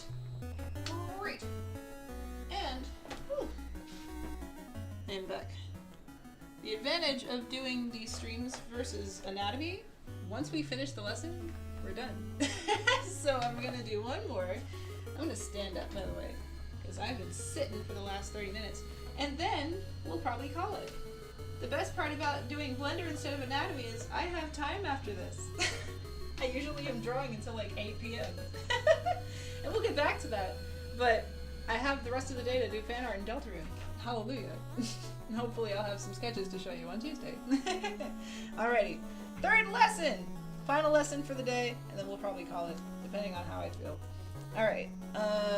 Let's see. Do I want to keep this? I think we might actually scrap this and open up my old Blender donut because, well, actually, ooh. We'll call this part 2. Because I initially tried this and we got pretty close to lesson 3. We did some frosting and it wasn't bad. So we'll try that today. Alright. New folder. Part 2. June revisit. Okay. Save this. Goodness. Alright, let's get a look at this interface. Ah, nice! That's not nice. That's pretty good. And it took me right to where I want to go. Exactly what I wanted. What do we call it? Doget. That's how you spell donut in most places, right? It's not actually D-O-N-U-T. There's a dough in there. Cool. Save. Hit enter. There we go. Donut. We have to brand everything. CK donut. Do. I hit 3. Gosh dang it. I can't type. There we go. Save. Alright. Moving on. Let's try a little bit of modeling the icing, and then we'll call it. By the way, Epatrosen, how you doing? I hope you're doing well. Thanks for being here, sir. Thanks again for the support and the help. I really appreciate it. And to anybody who's jumping in, Blender is intimidating. It doesn't have to be, though, if we can do it together. Alright, thank you, Jake Kaufman. I'm gonna pause the Shovel Knight vibes, and we'll come back to it next time. Boom. Crystal Library doc again if you want it. It's only $3 on my Patreon. Scroll down. All of the notes that I'm taking are going to be in there. So if you want to jump on board and learn with me, go ahead and do it. All right. Cool. I'm so happy. Yay. Great. All right. Let's keep going. Lesson 3. Go. Did you guys know that Blender 4.0 had a change that makes it more realistic by default? Or that there's a new technology that is going to expand the uses for 3D exponentially? Yes. Well, you would if you were on my free newsletter called This Week in 3D. It's an email from me once a week with 3 to 5 things that I found interesting that week from the world of 3D. So sometimes I share a new tool that I found, a remarkable tutorial, a new Blender feature, a news story that affects the industry. So click the link in the description, enter your email address, and then you will stay up to date on the world of 3D. It's always free and it's always written by me. Now, on to the tutorial. Cool. Welcome back to the Donut Show, where we make sad little donuts that we cannot eat. This is where we finished up at the end of part 1. We've got our nice looking donut, and now we're going to make that icing, which looks complex, but is actually fairly simple. Now, as I mentioned before, if you want to add an object, you go Shift A, right? And then you start with something that resembles what you're trying to create. But we already have something that resembles the exact shape we want to create. It's the donut, because we want the icing around the donut. So let's just reuse this information. So we can do that by duplicating the object. And if you don't know the hotkey for it, you could just go Object, and then you'd find it here where it says Shift D. So Shift D. Now, when you hit that, you are in a placement state, essentially. Like, it's duplicated, and it's now saying, where do you want to place it? Now, in our case, and actually often, you don't actually want to change its placement. You want to duplicate it exactly where it was. So you can cancel the movement by hitting Escape or right-clicking. Now, when you do that, it looks like it's canceled the duplication, but you can see in your outliner, it has duplicated it. You've got 2 objects, but it's just in the exact same place, which is what we want. Oh my god! So first things first, we need to name them, or else we could get very confused very easily. So you can name an object by just double-clicking it in the outliner, and then what is the default renderer in Blender? Is it Eevee or Cycles? Because I'm so curious now. How fast? It's so fast. I'm like blown away. I'll look at it later. Feel free to tell me though if you know. Because if this is default Eevee, I love it. Go on. And just typing in the object. The other way you can name something, I'll just show you the second way. Why'd you make another If you select the Taurus 0.001, that's your icing object. If you're in the 3D view, where your cursor, is over the 3D viewport, if you hit F2, that's another very quick way that you can name something without having to go up to the outliner to find your object. So with our icing object selected, let's go into edit mode by hitting tab. Cycles is default? So we want the icing on the top, which means this bottom half of our mesh here is redundant. That's insane. Don't need it. That's so crazy. we want to delete it. Also, So if we just drag over the bottom here, you can see it looks like we've selected the bottom half of our donut, but if you were to move around, you would see, oh, we haven't actually. It's only selected, annoyingly, what is facing the camera. Where there's a mesh, it's not gone through the mesh. A lot of users find this annoying. I agree. Sometimes it seems like that would be the more default one that would make more sense, but anyway, don't want to argue. So if you want to select through a mesh, you can go up to here in your top navigation, toggle X-ray. If you turn that on, it's going to enable you to see through the mesh. Wait, what? Toggle X-ray. If you turn that on, it's going to enable you to see through the mesh. And now, when I drag over it, you can see that I have selected all through the mesh as I move around it. Wait, hold on. Are you on one mesh? Why'd you duplicate? Why'd you do that? Deleting the bottom half of the mesh. Okay, so we want to get rid of half of it because the other half is for the donut, right? Goodbye. Okay, so my icing, oops, my icing is actually in the wrong place. This is my icing. And tab does not make me go down. Wait, hold on. I'm just comparing differences every time I learn something. Enter? No. Doggett. Dunget. No, the icing isn't there. Dang it! Why does it do that? The doggett is too high. I want this to be my icing. 2. Icing is there. Donget.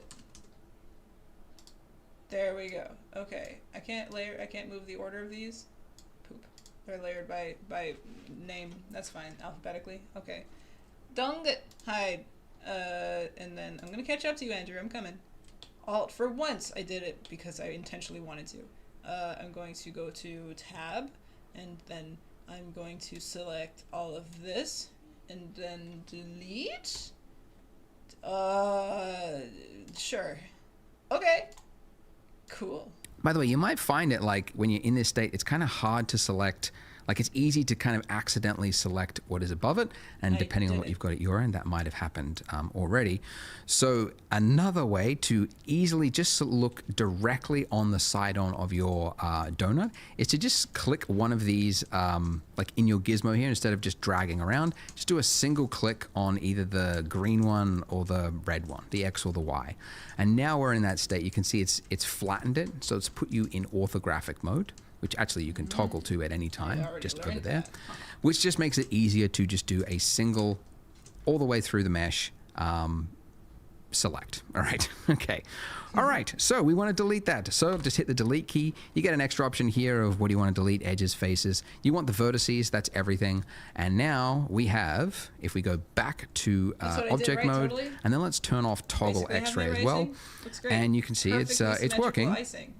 You got half the donut on top of itself, but as you move around, you can see you get some flickering.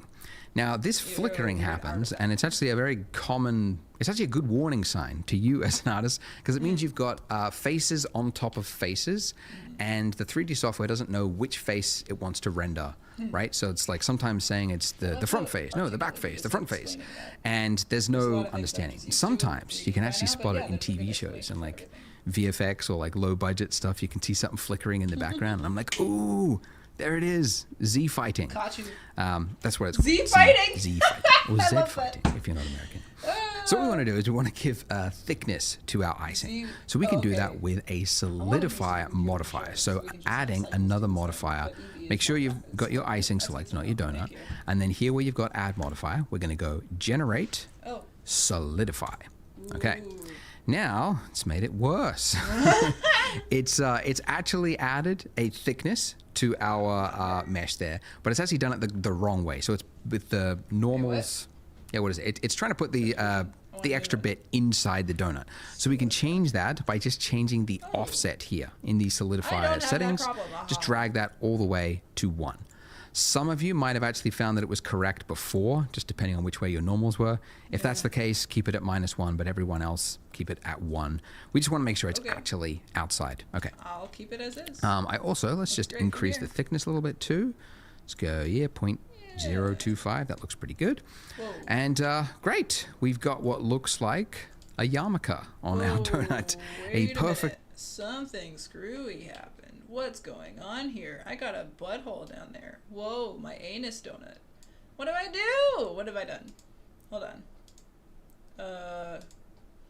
Something screwy happened. Let's see what happened here. Did I not delete the inside layer? I think that's what it is. I gotta hide the donut. Why am I still seeing part of it? What am I selecting? Oh, there's a second torus down there. Oh. That's why. Is this the same thing? It is. Okay, goodbye. Get out of here. I say goodbye. There we go. So now, let's try that again. What am I looking at here?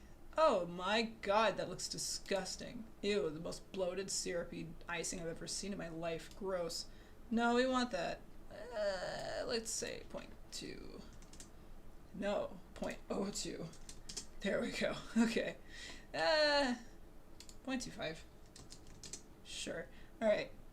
That looks better. It's still floating a little bit. 0.4. Yeah, there we go. Alright, continue. Straight edge little hat for our donut. Yeah. So let's make this look more like icing. So the edge is wavy all the way around. So to do this, this is where we get into the fancy finger magic. Yes. Typing lots of keys. Anyway, do love fancy keys. Go into edit mode, and we can see straight away that we can't see the mesh, and that's because the solidify modifier is obstructing our view. So these little boxes here, as I mentioned before, like this is to hide it from viewport. But if you want to just hide it from your edit mode, which is the state that we are in right now, the box next to it is the one that you uncheck, which means in object mode, when you're tabbed in object mode, you can still see it, but edit mode, it's it's temporarily hidden for you. So if I was to select one of these points here and move it down, you can see that it's working, but it would be, again, a lot of effort to go round and round. Wait! Can I reorder these? Let me see. Can I drag and drop? Oh, the little mouse button. I sure can. Oh, cool. So now, if I were to have the solidify on top of this mesh, I see. Wait a minute. Let's see all of this separate by itself. Don't get out of here. Tab. Solidify. Wait. Is this button in render view? Yeah. Yeah. So then, if I were to do this, and then this. Oh, I see. And then it becomes a completely different shape. It's not the same thing. Interesting. Versus this, it's I see. I kind of like it the way it was, though. That's a bit more fun. Does it still lay on top of it? Yeah. Versus the way we had it. We'll do it the Andrew way. I won't be fancy. Go on. And do these one by one. So we want to use that old familiar proportional fall off tool again. So proportional editing on, and now as I move it down, let's just lower the slider way down here, and then let's pull this down. Okay, now we'll find issues. If we move to the side here, we can see the first issue we've discovered is that this is separating from our mesh here. And that's not what icing does. When it dribbles down, it follows the shape of the donut all the way down. So what we want to do is snap. I'm doing different things than what you're doing. Wait. I realized something. If I hit this button, and this is already on, and I go,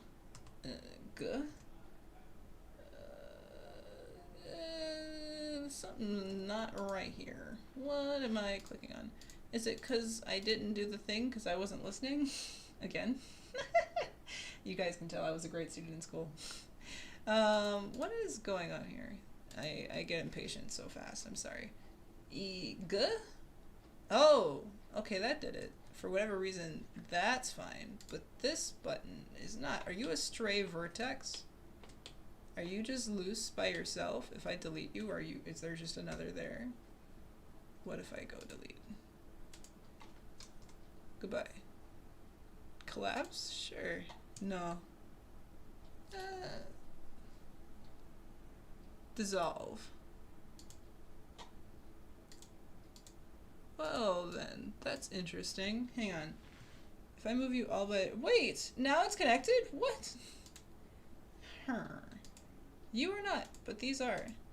What is up with that? Weird. I just randomly click on the one that doesn't have anything attached to it. It's all by itself and it's lonely, lonesome. I don't have a family. Okay, well, weird. Alright, well, let's try again. Yeah. Good. Oh no, smaller. There we go. Yeah. And on the Z. There we go. Okay, that looks like crap. Great. Perfect. Continue. Now, we'll find issues. If we move to the side here, we can see the first issue we've discovered is that this is separating from our mesh here. And that's not what icing does. When it dribbles down, it follows the shape of the donut all the way down. So what we want to do is snap, whoops, undo it a number of times, snap the vertices to our donut underneath it, right? So for that, we need to turn on snapping up here.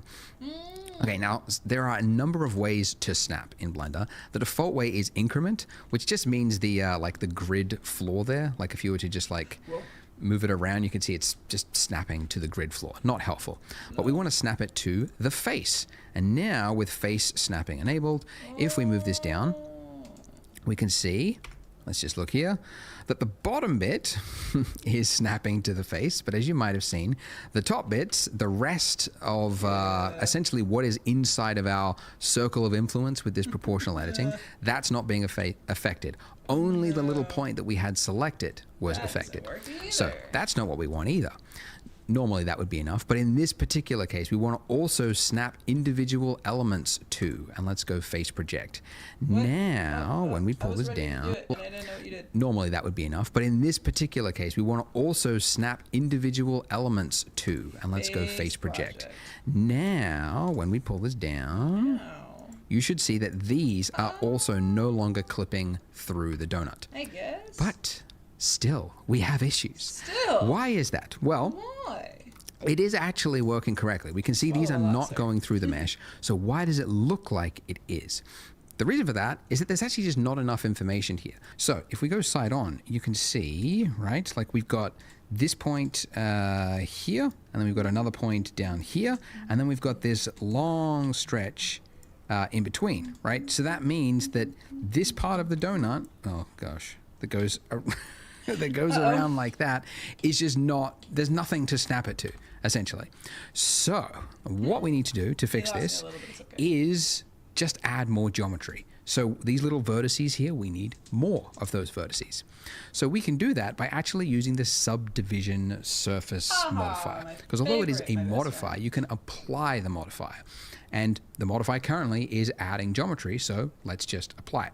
So to apply it, we just click this little drop down here next to the modifier, and then go apply. My apply is grayed out. Now, if we, I mean, nothing should have changed from this view because the same. I will in a moment, Google. Thank you. Okay, hang on. Why are you grayed out? What is that? Why? Why? What have I done wrong here? Oh dear. I can figure this out. I'm a smart girl. I usually try to figure things out by myself because I am stubborn. And then I go and cry to the internet when I can't. But for now, what did I do wrong? Let's see. If I go back a bit. Let's Control Z. Control Z. If I go to Dongut. This modifier operation is not allowed from edit mode. Well, what if I do that then? Ah! Yay. Now, if I were to... Oh, wait. I don't want that. What did he apply? It was to the icing, right? Yes, it was. Right? To apply it, we just click this little is. So we can do that by actually using the subdivision surface modifier. Because although it is a modifier, you can apply the modifier. And the modifier currently is adding geometry, so let's just apply it. So to apply it, we just click this little drop down here next to the modifier and then go apply. It's like when you merge them now, if we, I mean, nothing should have changed from this view because the same information is being displayed. But in edit mode, you should now see exponentially more faces. Because here, where there was, one face before, you can see there's now a lot more, right? 4x. Okay, 4x. Okay, so now if we pull down, we should see it is snapping. And if we go into this mode, you can see that it's now conforming to the mesh in a much more... Well, no, it's still not doing that. Why? Maybe my solidify isn't thick enough? What if I make it 0.1? 2? Oh. Wait, what? Wait a minute. What have I done here? What's wrong? What have I done? This is my icing, no? Yes. So why is it... Oh! He did say this in the very beginning. He was like, put it to -1 if your normals are backwards. Ah! So what if I make it just 1? Ah. Oh! Carry on. Now, if we pull down, we should see it is snapping. And if we go into this mode, you can see that it's now conforming to the mesh in a much more now we can make snug way, because there's information there for it to use. Now, this shading artifact here that we can see, this, don't worry about that. We'll fix that in just a moment. But I need to show, because I've shown you like 4 things that we need to enable for this to work. I got to show you one more, because if I pull down and if I scroll up, you'll see something. Okay, if I was to click, we get this horrible problem here, and I've done this tutorial on enough, and enough people have hit this issue that I need to call it out specifically, because it seems to be a big point that a lot of people just don't know where to go from. I haven't had that issue yet. What's happened is if we use a what's it called, the circle of influence for our proportional editing. If that is so high, it's actually high enough to reach the mesh on the other side of the donut. And then because we've got snapping, it's now projecting that, snapping it to the front, which is creating this like something that's a nightmare to fix. I mean, in fact, it's easier just to start from scratch than to try to fix that. So if we want... Sorry, there's a lot of noise. To fix this, we need to hide the part of the mesh that we don't want to be influenced by our proportional tool, right? So to do that, there is an easy way to do it. We can actually do it very precisely. So if with this middle bit of our donut here, if I just hold down Alt and then do a left click, as I mentioned before, that selects the ring, okay? And we could, we could do that all the way up, but actually there's a little, I don't know if it's an Easter egg. It's kind of a cool tool that not many people know about. Control plus. That will enable these. Wait. Where did my dots go? I'm in tab, object mode, edit mode. Where? What tool am I in? Oh, no. I did something funky. Whoa, oh, I had something selected. Oh no. Oh, I see. Oh, I'm selecting vertices, but because Solidify is on, I can't see them. Oh, no. I'm gonna turn that off. There we go. There we go. Okay. Control, Alt click, yes, and then Control plus, yeah, great, now I got it. Select more tool, and if you use Control plus, Control minus goes the other way, you can see that it's expanding out. So Control plus will just like select the next vertice along a chain, roughly speaking, and you can see we can very quickly select all the parts of the mesh that we don't need, right? Very cool. By the way, if Control Plus doesn't work for you because you're on a laptop or something else, select more, less. You can also do it here. Anyways, to hide this part of the mesh, it's H. H for hide. So when you're in this state, it looks as though it's been deleted. It's very... sometimes you don't know where part of your mesh, and then you forgot that you've got hide turned on. If parts of your mesh are hidden and you want to bring it back, it's Alt-H. So H to hide and then Alt-H to bring it back. Or if you can't remember it for whatever reason, you can also find it. Okay, it's underneath mesh. There we go. Okay. Mesh. Reveal hidden or hide selected. Okay, so that's the other way. But you can get my keyboard shortcut. That's in the link. It's free. Just use that and then you won't forget a lot of these handy shortcuts. All right, so now finally, after all that, after 4 different ways and problems to explain, we can now take part of this mesh and drag it down, and it will work correctly. Haha. So now we just we get to now finally be an artist. And go like, what sort of, edge or what sort of icing do I want to make this look like? So what I'm doing here, by the way, is I'm hitting G to pull it down, and then I'm just single middle click, and then because my cursor is closest to the Z-axis, it's now snapping it to the Z-axis. So that's why I mentioned before that it's really handy. You don't have to think of the letter and type it in. You just go in the general direction you want to go, and then just tap the middle click of the artist, which is your scroll wheel, relatively quickly. Middle click. It's such a weird button that you have to call it out. It's the scroll wheel button. Because it's like no other application seems to use it besides scrolling. But Blender is like, no, we're going to use it for like 90% of the operations is going to be middle click. But anyways, as you can see, I'm not paying particularly too much attention to it, but I'm just making a wavy looking shape around it. You might also want to make some bits that go the opposite direction, right? And then maybe pull... So you've got like big shapes as well as medium shapes and some small shapes. Big, medium, small. Contrast. We love contrast. It's the recipe for appealing design. Big, medium, and small details. But I digress. By the way, I should mention, if you're stuck, don't feel bad, because there was certainly a lot of finickiness going on with this donut here, and we're definitely in the steep part of that curve at the moment. Do make use of my Discord if you are stuck. I created it literally so that people could get instantaneous help. I don't have any other benefit for it, so it's there so that you can find help. Link is in the description, and there's like donut help chat room where you can post screenshots of your problem, and then people can help each other out. So do make use of that. Now, our shading issue here, this darkened edge, is actually going to fix itself by fixing another issue. So it's a 2 birds, 1 solution kind of problem. This 90-degree edge here for this icing, not ideal. Everybody knows that a real icing would create like a rounded edge there, right? Yeah.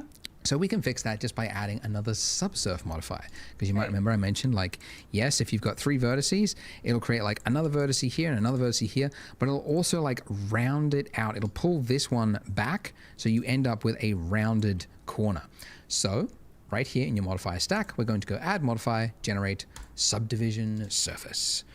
Now, the order of these does matter. Okay, you want your solidifier at the top and the subdivision after it. So Blender works top to bottom, and it's important it's in this way because you want the extrusion to happen first, and then in order to round that edge, it has to happen as a secondary step. So like solidify on top, subdivision underneath. Now, whilst we're here and we're looking at the close-up, nice little profile of this edge of this icing, another issue to call out, you can see it's got this this shape that goes around. Yes, so far so good. But then it goes up.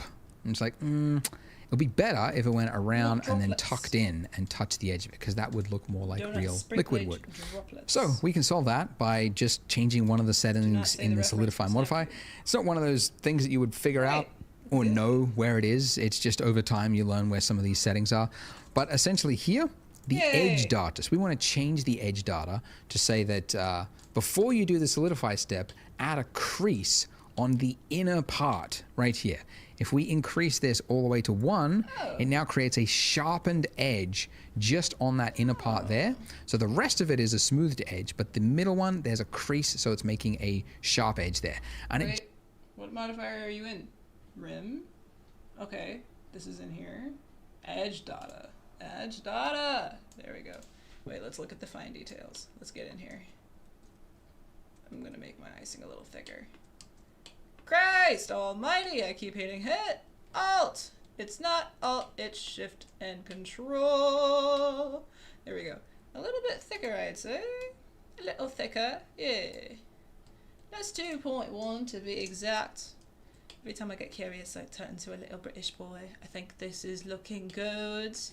Yeah, something like that. And then if I were to add a little bit more, ooh, just like that. Yeah, that looks like a donut.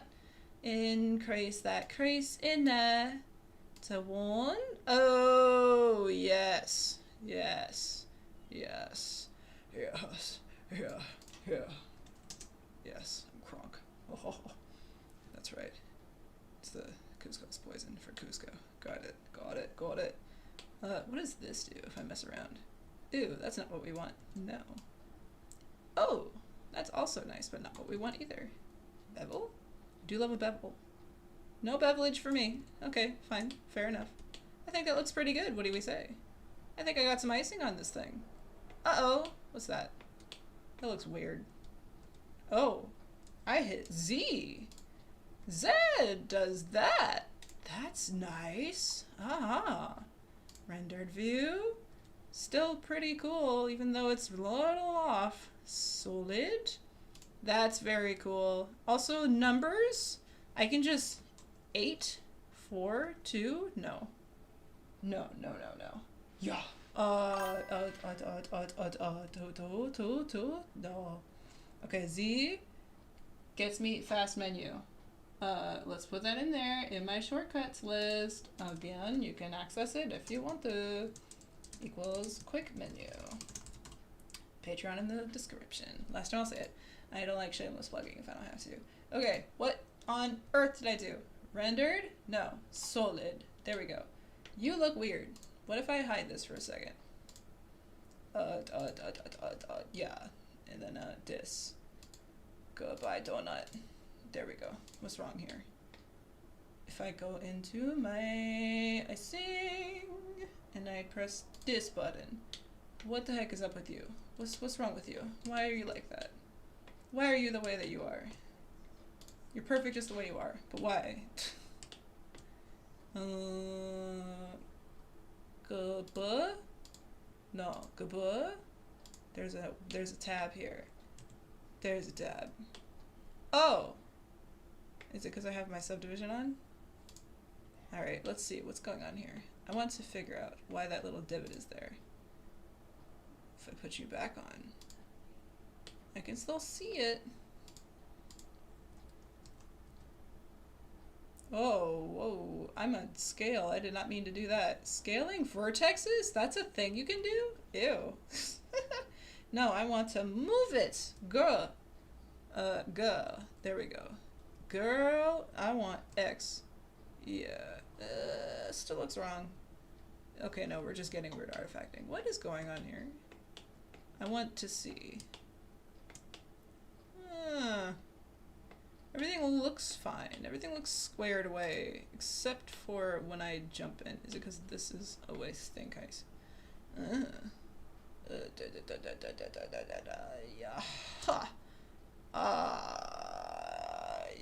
Yeah. There we go.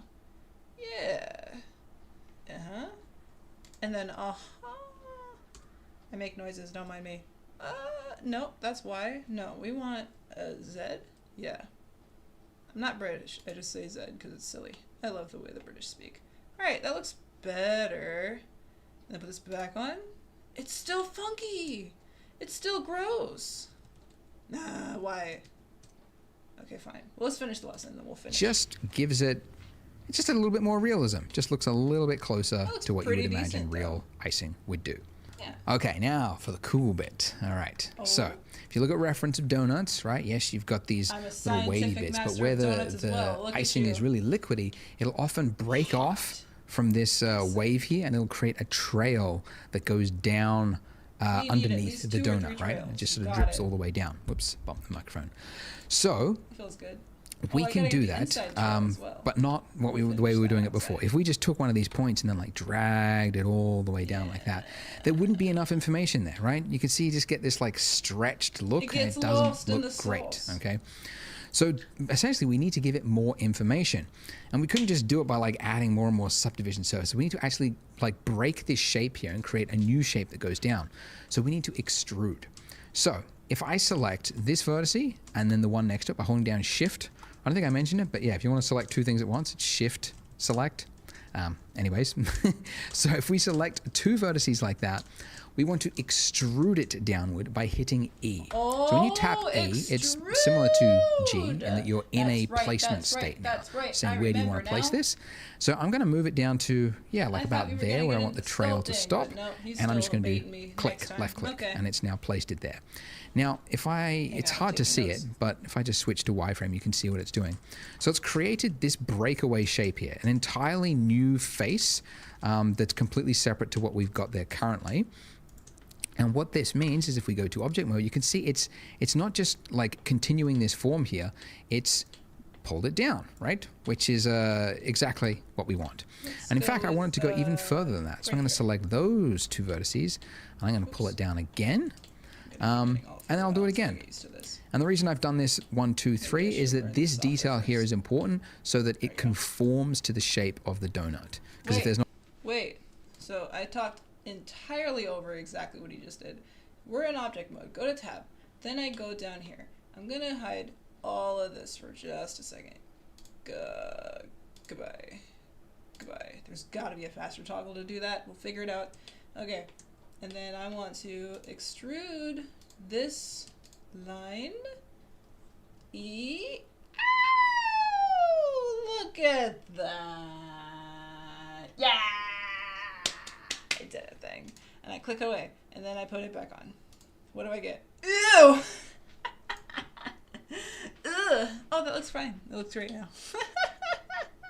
So just for that, okay, I see. Rotate that bad boy a little bit. Rotate, and then agree. And then, yeah. That looks better. That looks a lot better. Cool! Cool! Oh, yeah. If I want to extrude a bit more, like that. E. Oh, no, I don't want that. I want to just move those points up. No. I don't want to extrude. I want to go. No, I did whatever I did. I messed it up. Go back. Yeah, there we go. Make it a little more of a sharp edge. Yeah. Oh, that's fun. That's satisfying. Oh, look at that. Holy donut. Holy donut. I've lost my dots entirely though. I don't even know what I'm looking at anymore. Boom. And then a go. Yay. Okay, I'll be an artist after he finishes talking. I got it.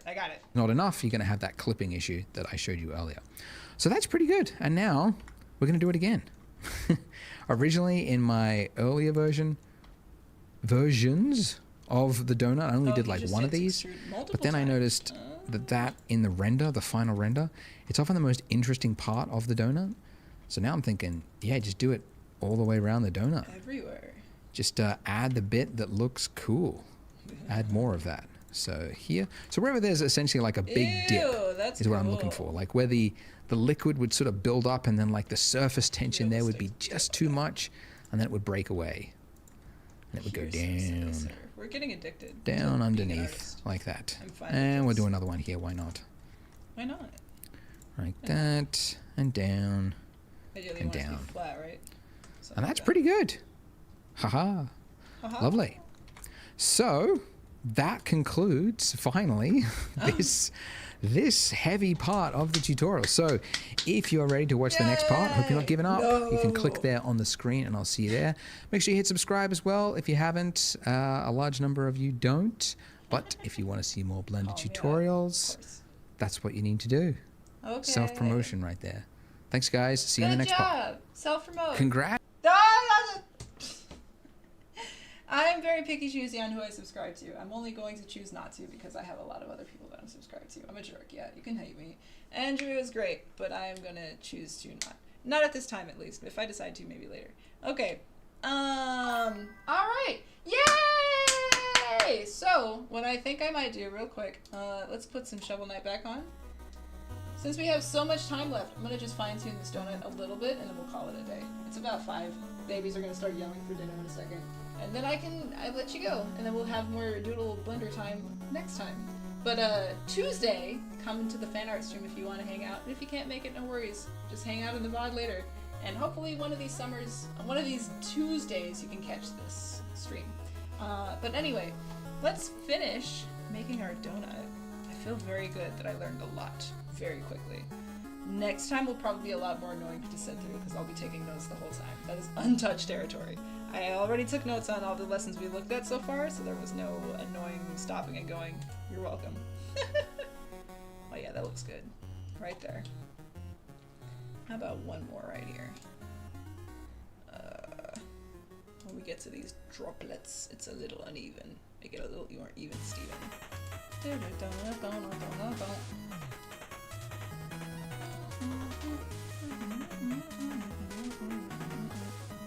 god.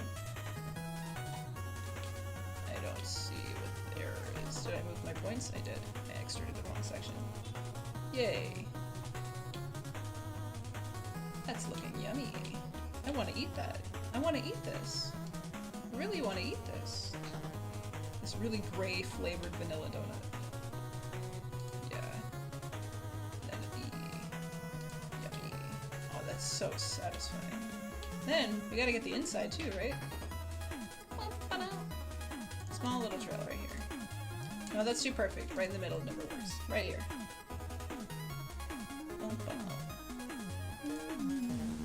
Oh no.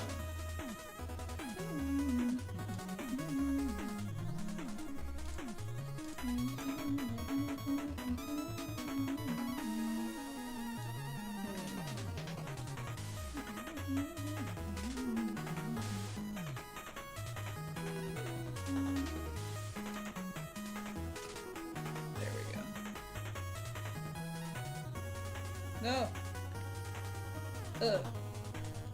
No. There we go. Good. No. Gosh dang it. Whoa, whoa, whoa, whoa, whoa, whoa, no. Yeah, and then Yes. Got it. Let's get another one right next to it. Make it nice and symmetrical. Good. And then another, Oh yeah, fat drop right there. Yes, that looks delicious. Alright. One more here, shall we?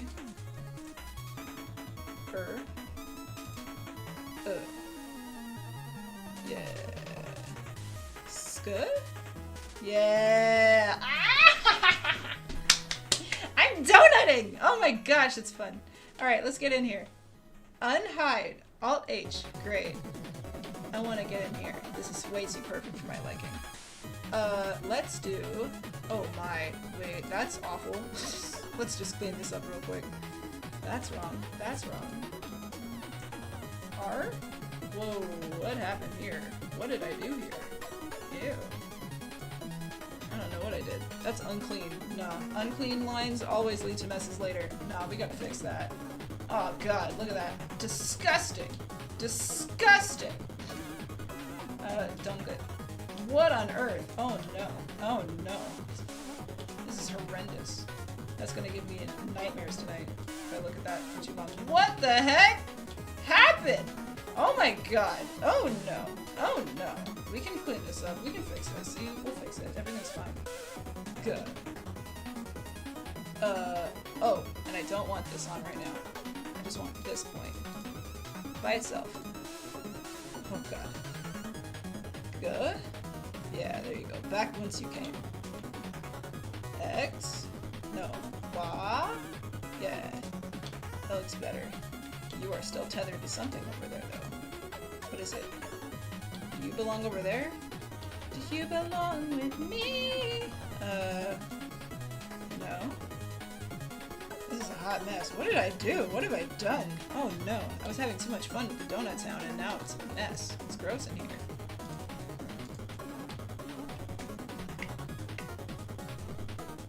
What happened here? I don't want to delete these points, but I don't think that's supposed to be there. Okay, delete does not work. How do I get rid of you? Dissolve edges. Vertices? Dissolve? I didn't do it. Face split? I don't want any of that. Okay, well we have some ugly dots in here that I'm not really proud of. I'm not gonna approve of that. Can't leave until I get rid of that. Boss fight. Let's fix this donut. That already looks better, but something is amiss here. This guy. Whoa. I just want to make sure everything's back where it belongs. Over there? No. Over there? Getting closer. Oh god. Over there? There we go. Something like that. Every time I turn, I figure out a better place for it. Over there. Okay, what happened? Oh! I see! You were probably these two vines. Oh. Man, this is messy, shoddy work. I'm not proud of that. Oh. Oh! I extruded nothing. Learning. Dun dun. Probably would be helpful to have them on one plane. Still gross.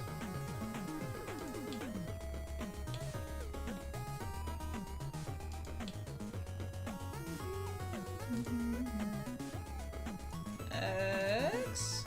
No. Z. Y. Something like that. Hey, Eva Trosen, if you're still here, by golly, I'm so grateful to you. If you are, but no worries. If you have to take off for the day, not a problem. Do you happen to know if there's a way to see 4 views at once? I know that some softwares offer that. I don't know if this one does. 4 views. Like a top, side, back, and front view of just one shape. Can I see all of them at once?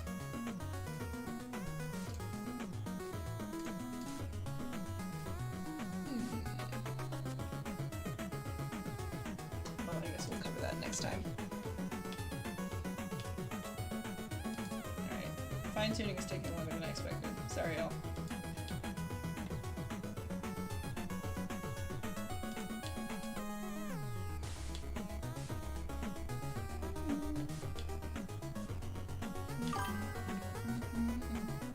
Yes! I can? Is that gonna break my software? Is that really hard to do? Is there not a... Ah, that's 4 views. So I can just open up another screen? New window, maybe? Ah. Okay. Area. Face split. Toggle quad view. Ah!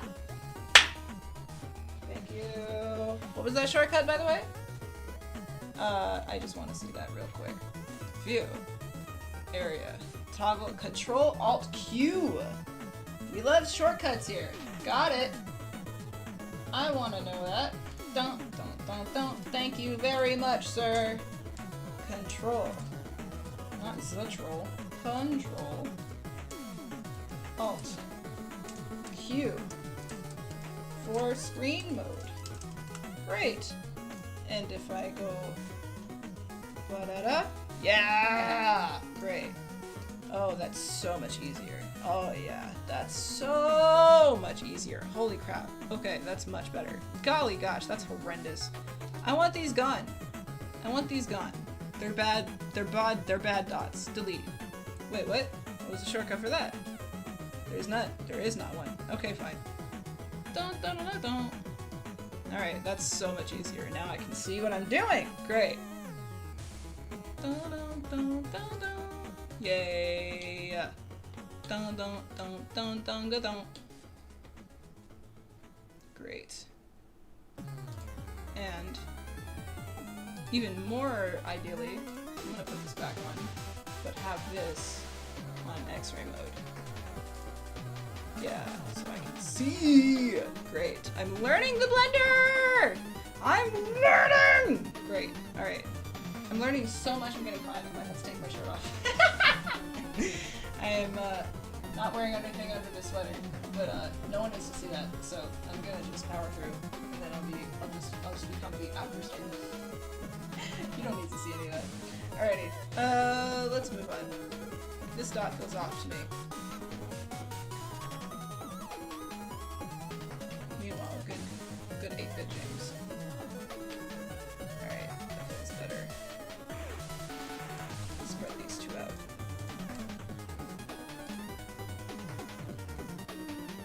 There we go. A little bit more even.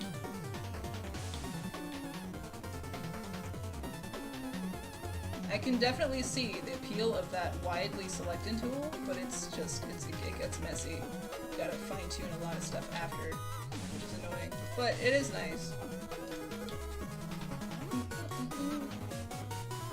Just to keep that rotopology nice and clean. We want this donut to be nice. Ooh, I would love a scissor tool and just right there. But then we get triangles. We don't have those, so never mind. Music is telling me we're close to the end. We are. Just cleaning up.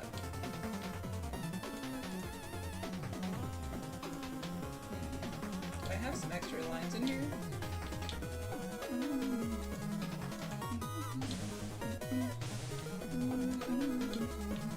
Oh, that's showing me my solidified. That's very handy. Alright, I think that looks good. Let's get in here. I'm gonna select. Wait. Hide. Oh no, I didn't have any selected. I'll click. Yeah. Hide. And then I want to select all of this. And then, let's see. Pirates. Diddle-a-diddle-a-doo. Diggity.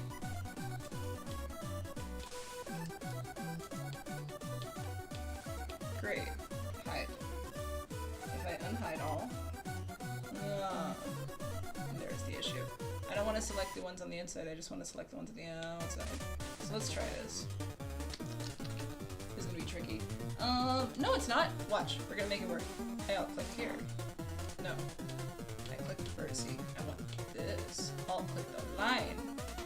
Da, da, da, da, da, da, da. Yes. And then I just deselect. Oop, nope. This.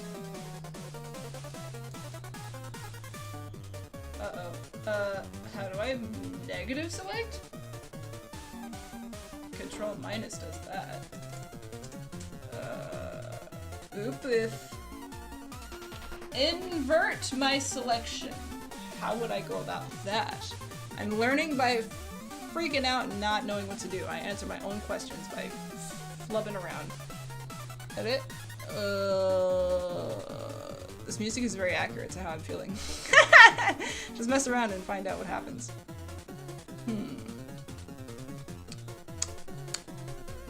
I'm sure that cheat sheet that he gave us would be very handy right now. You know what? Maybe I'll grab that real quick. Let's see it. Here we go. Thank you. That's so bright. Oh my goodness. Okay. Save that, please. We'll say this is by Blender Guru. Cool. Save under... I have a lot of stuff. Oh, no, I don't want that. No, none of the software. No. Over here.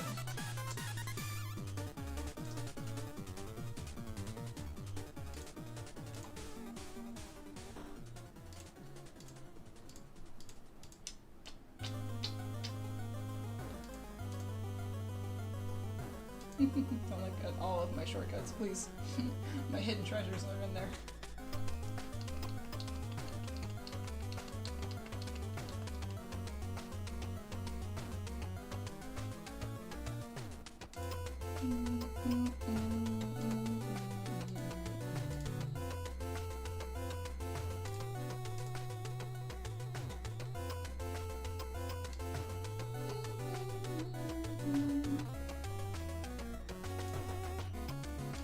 Cool. Okay.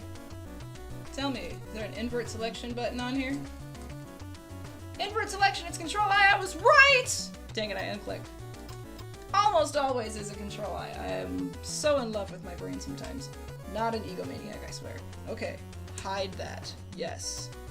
Great. Now I feel like I have power. Now I know what I'm doing. Nothing can stop me. Great, let's get in here. Oh god. What? I saw a stray birdie. What are you doing here? Where is that in space? You're way out here? Do you not belong to anybody? You gotta be your own first fan first, man. Having an ego and also having assertive boundaries for yourself. Like, yes, I am great. Versus making everybody else tell you you're great. Tell yourself you're great with the self-validation and you're not an egomaniac. Wow. I love how famous this guy is. He's already got...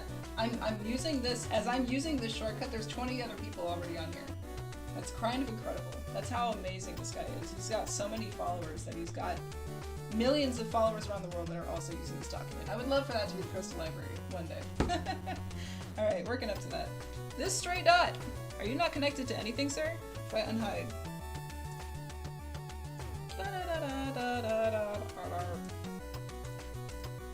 Is it just not something I hid? Wait, where'd it go? Where did that go? It's gone forever. Alright, fine. Let's get it in here. Good. Zuh. Yes. Oh, we have this turned off. Let's turn that back on. Oh god, no. Good. Zuh. Yeah. Yeah. Now we're artin', baby. We're artin', baby. Oh no.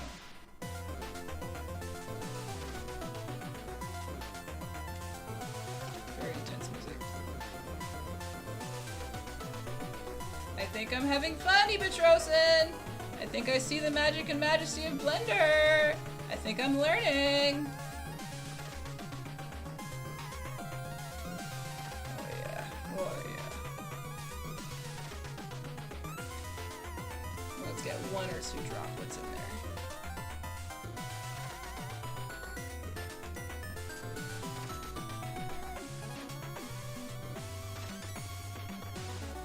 I'm arting, guys. And it's fun! It's fun.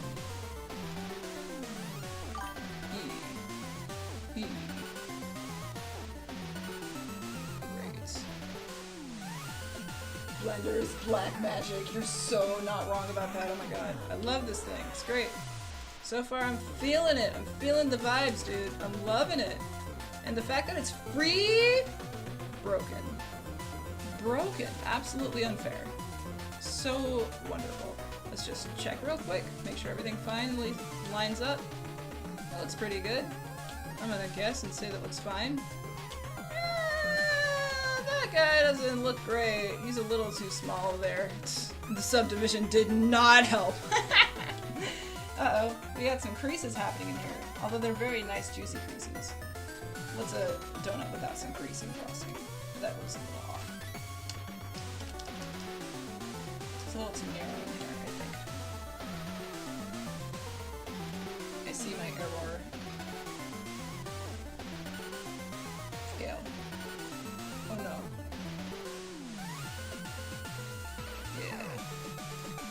Yeah. That giant, like, circle of influence is so broken. I don't want to play animation right now, but the play pause is nice. That is nice. Space is doing that. Great. Remember subdivide. You're so right. Oh my god, you're so right. I think you're right. Let's check it again. Dun, dun, dun. My favorite song in this game. Dun. Uh-oh. Uh-oh. Uh-oh. Wait a minute. I think you are right, but I did something wrong, because it looked way better here, but if that's the case... I'm doing everything wrong this whole time. What if I just go with the way I had it? Or I could spot check and see what he's doing. Let's see, because that is so bright on my eyes. No, we're not using this. We're not learning stuff. Did you guys know? Oh! Let's see. Yeah, solidify it first. Okay, no, we're okay. Right? Let's see. Is there any point where it's wait a minute. I can't tell, your big ol' head is in the way. Your big kahuna is in the way, I can't tell. Oh no, wait, subdivide is first! Oh no! Well. Let's turn off all of the stuff that we hid and see what we got. Oh boy, oh boy, oh boy. Well, that does not look as bad as it could have. It's a little boxy in here, if I'm being honest. I kind of liked it the other way we had it. It's a little nice and softer. However, the way it's supposed to be, obviously is the correct version, and it just looks wrong. Unless there's a setting in here that I didn't press, which would probably answer my question and make these look a little less boxy. If I can just remember how to pan. There we go. Oh god. Alright. Subdivide, solidify. Let's try that. Rim? No. Outer? No. Crease inner? No, nothing is happening. What have I done? We're looking at the icing, right? No, we're not. There we go. There we go. Oh! I was on the wrong layer. Hold on. That looks better. But also, crease inner. No. Nothing's changing. What did I do? Crud on a stick. No. Is it you? Oh. Oh, yeah. That's the icing, alright. Don't. Offset? No. Oh god. Wait a minute. Oh, everything's wrong. It's supposed to be 1? Negative? Where are my normals? Oh, everything bad happened at once. Oh no. Control Z isn't working. Oh, the panic is setting in. No! Wait a minute. Where are my normals? Is it 1? Oh god, oh god, oh god, oh god, oh god, oh god, oh god, oh no! Everything fell apart at once! Okay. Fudge. 0.5? -1? I messed all of it up at once! Oh no! Okay, let's hide the dome good. Let's see what we got. Oh, there's blending, by the way. That might be really loud. Sorry. Oh. We were almost done. How did I mess it all up in the last 10 seconds?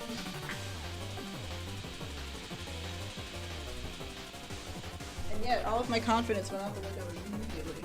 I was so confident. No! Okay, hang on. 1. That's not what we want. We want -1. Oh, hide. Unhide. Oh! There we go. Alright. We're fine. Now, these aren't adjusting. Not really.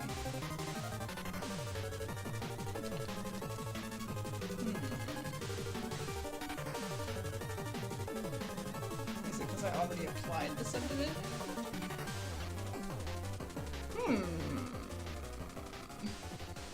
You know what? I honestly don't know what I did, but for the sake of example, we're gonna go back to the way things were. That works for me. It looks a little better there. Don't know why, but it just looked wrong. Oh, that's fine. See, now it's adjusting. I don't know why it wasn't before. Okay, whatever. Well, that looks much better. Let's put the donut back. Oh, it's gone. Where'd it go? There it is. Come back to me. Oh, this is thick icing. No. That's real thick. Oh, I have the normals backwards again. Oh, dang it. I was right the way it was. Yarr. We had 1.1. Sure. Looks fine. This looks better. Right on top of it. Yeah.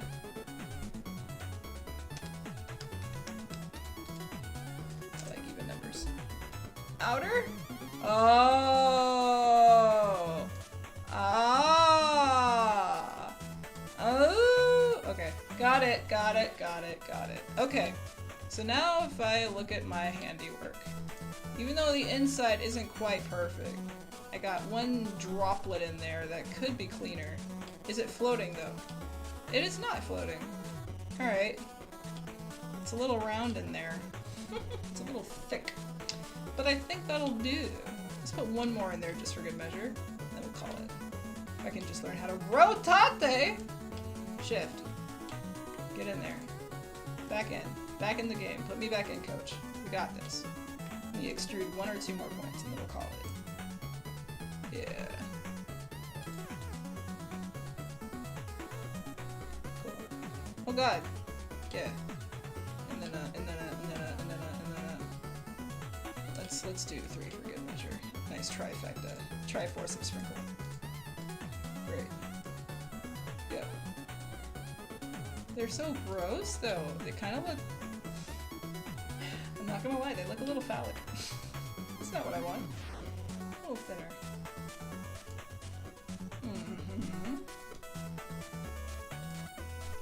0.5 should do. It's just so thin now.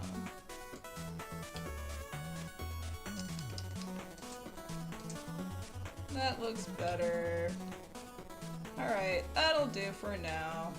I think that's enough for now. Alright! Alt, Control, Q. Great, got it. Let's look at the rendered version just for posterity. Save that goodness and... Yay! Wait, for good measure, because I learned how to do this. We have a colorless donut. Give me a material real fast. Assign. Oh no. Nuh. Punk. Yeah. Why doesn't it show up? That's so weird. Why doesn't it show up? I have icing and I have color. Why? Oh, color. It's edit mode. Let's go to tab mode. Object mode? Oh, render! Right. Yay! And then, yeah. It's not a metal donut, but it's a little colorful. It's a little shiny. And then, yeah. Yeah. Whoa, no.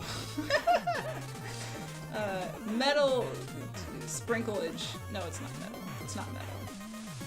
But we have a little bit of shine. I would be like, oh, glossy? Oh, nice. See, emission is fun.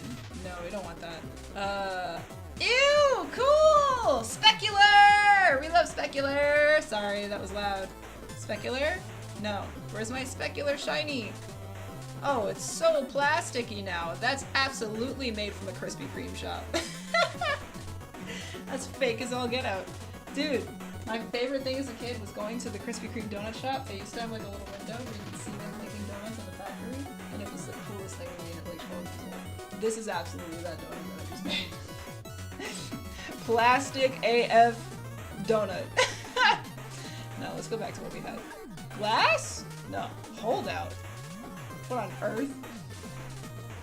I'm just having fun now. Toon! The Toon shader! I've heard of this. Help. No, that's not what we want, but I've heard of that. Give me your standard, basic, bare minimum sheen. Sheen? It's a sheen beam. Microfiber. No. We're gonna get to rendering later. I'm just having fun. Metallic, we'll go back to that. Whoa! No, whatever we had was fine. Go back. My pink plastic donut back. Yeah, I can't wait! Especially as a 3D and 2D artist. Oh yeah, baby. You're gonna have to tell me all about Toon Shader when we finally get there. Oh yeah, I'm so excited. Oh, I'm so excited.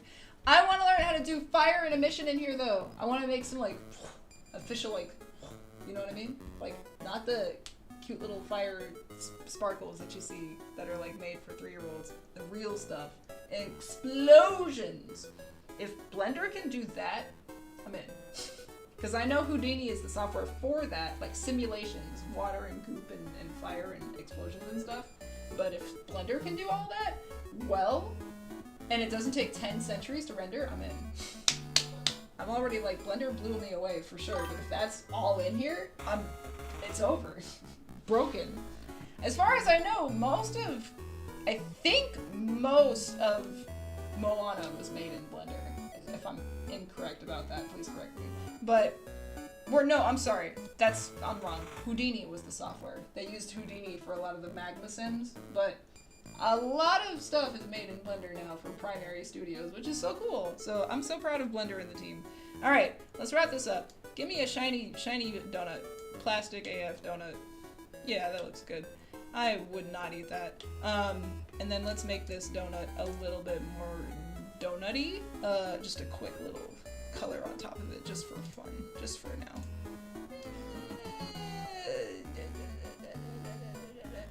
Where's my vanilla? Where do we get to vanilla? Oh, peach, we're getting there. Oh yeah, Mario Kart came out today.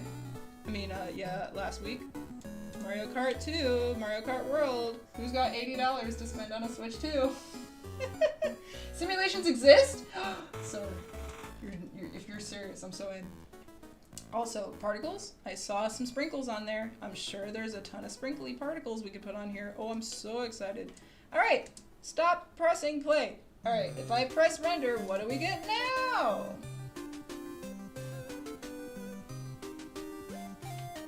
I made my first donut, guys. Yay! Yay! Awesome! Alright, well, hallelujah, hoop-de-doo. I think we're gonna call it here, guys. So, real quick, I just want to say super fast, thank you! Thank you, thank you, thank you, thank you! Wow, I'm not used to ending this fast. Oh my gosh, I'm so used to going to my Cintiq screen. That's the wrong monitor. Wrong screen! Anyway, you can look at art for a second. It's a little convoluted mess in there. But let's just put this up a little bit so you can actually see what we're working on. Because I want to do a lot of this stuff and finish a lot of this stuff. Holy cow, I miss drawing. It's really fun to draw, guys. Did you know? Alright, so anyway, Paint Tool side. I still have this software from high school. I love it still. It's my favorite. It's my big favorite. So anyway, people that come to the streams, you get to see sneak peeks of what we're working on for the future. So, magic happens on the streams, so come hang out. There's gonna be a Susie versus Gerson coming up. Working on that right now. There's a Gerson over there. Oh god, spoilers. Oops. I said I wouldn't spoil, but oops! Here's a Soroba from Undertale Yellow. There's a Martlet as well as a Starlo over there. Martlet's hanging out. She's the end of Zenith Martlet, so genocide spoilers. Guys, I like Undertale. Did you know that? I like it a lot. So anyway, a lot is coming. A lot is coming. Holy cow, thank you so much for that. That means so much. That compliment really makes me happy. And, you know what, Eva Drossen, I was going to say I'm coming for you, man, because a lot of my speed paints, I used to make like super fancy ass like intros for them. So in the very beginning, it'll have like a super fancy animation for like After Effects, something I throw together with Blender now, hopefully. So that's another thing that I'm excited for, is just being able to make more effects when I put my openings together. Soroba's little flames and the petals and particles of like flower petals coming down with a little slap of fire on top for like tutorial magic. Oh my god, I'm so excited. So anyway, come to Tuesday stream if you can, if you have time, if you're not still in school. And if you are still in school, then graduate already so we can hang out next Tuesday. Other than that though, I will see you guys hopefully next Sunday. And we'll continue the Blender days. And eventually we'll reconnect everything. Oh! My elbow, sorry. We'll reconnect. I talk a mile a minute, I'm so sorry, let me slow down. We'll reconnect everything back into anatomy after our journey with Blender, which hopefully will only last us through the summer. 7 weeks of Blender to finally get to anatomy, using Blender as a 3D tool to officially learn anatomy and break my brain in a new dimensional way. So excited. But in the meantime, I'm gonna continue doing Deltarune fan art, and I'm so excited and hyped for that. So stay tuned on Crystal K25 again up there on Tuesday, as well as more fan art. Hopefully every Wednesday and Friday I upload on the highlight page and the speed paint page. All in the description. Read it at your own discretion. Alright, thanks again, you guys! I love you! Chowsies for now. Have a wonderful rest of your Sunday, you guys. Mwah. Bye. Bye bye.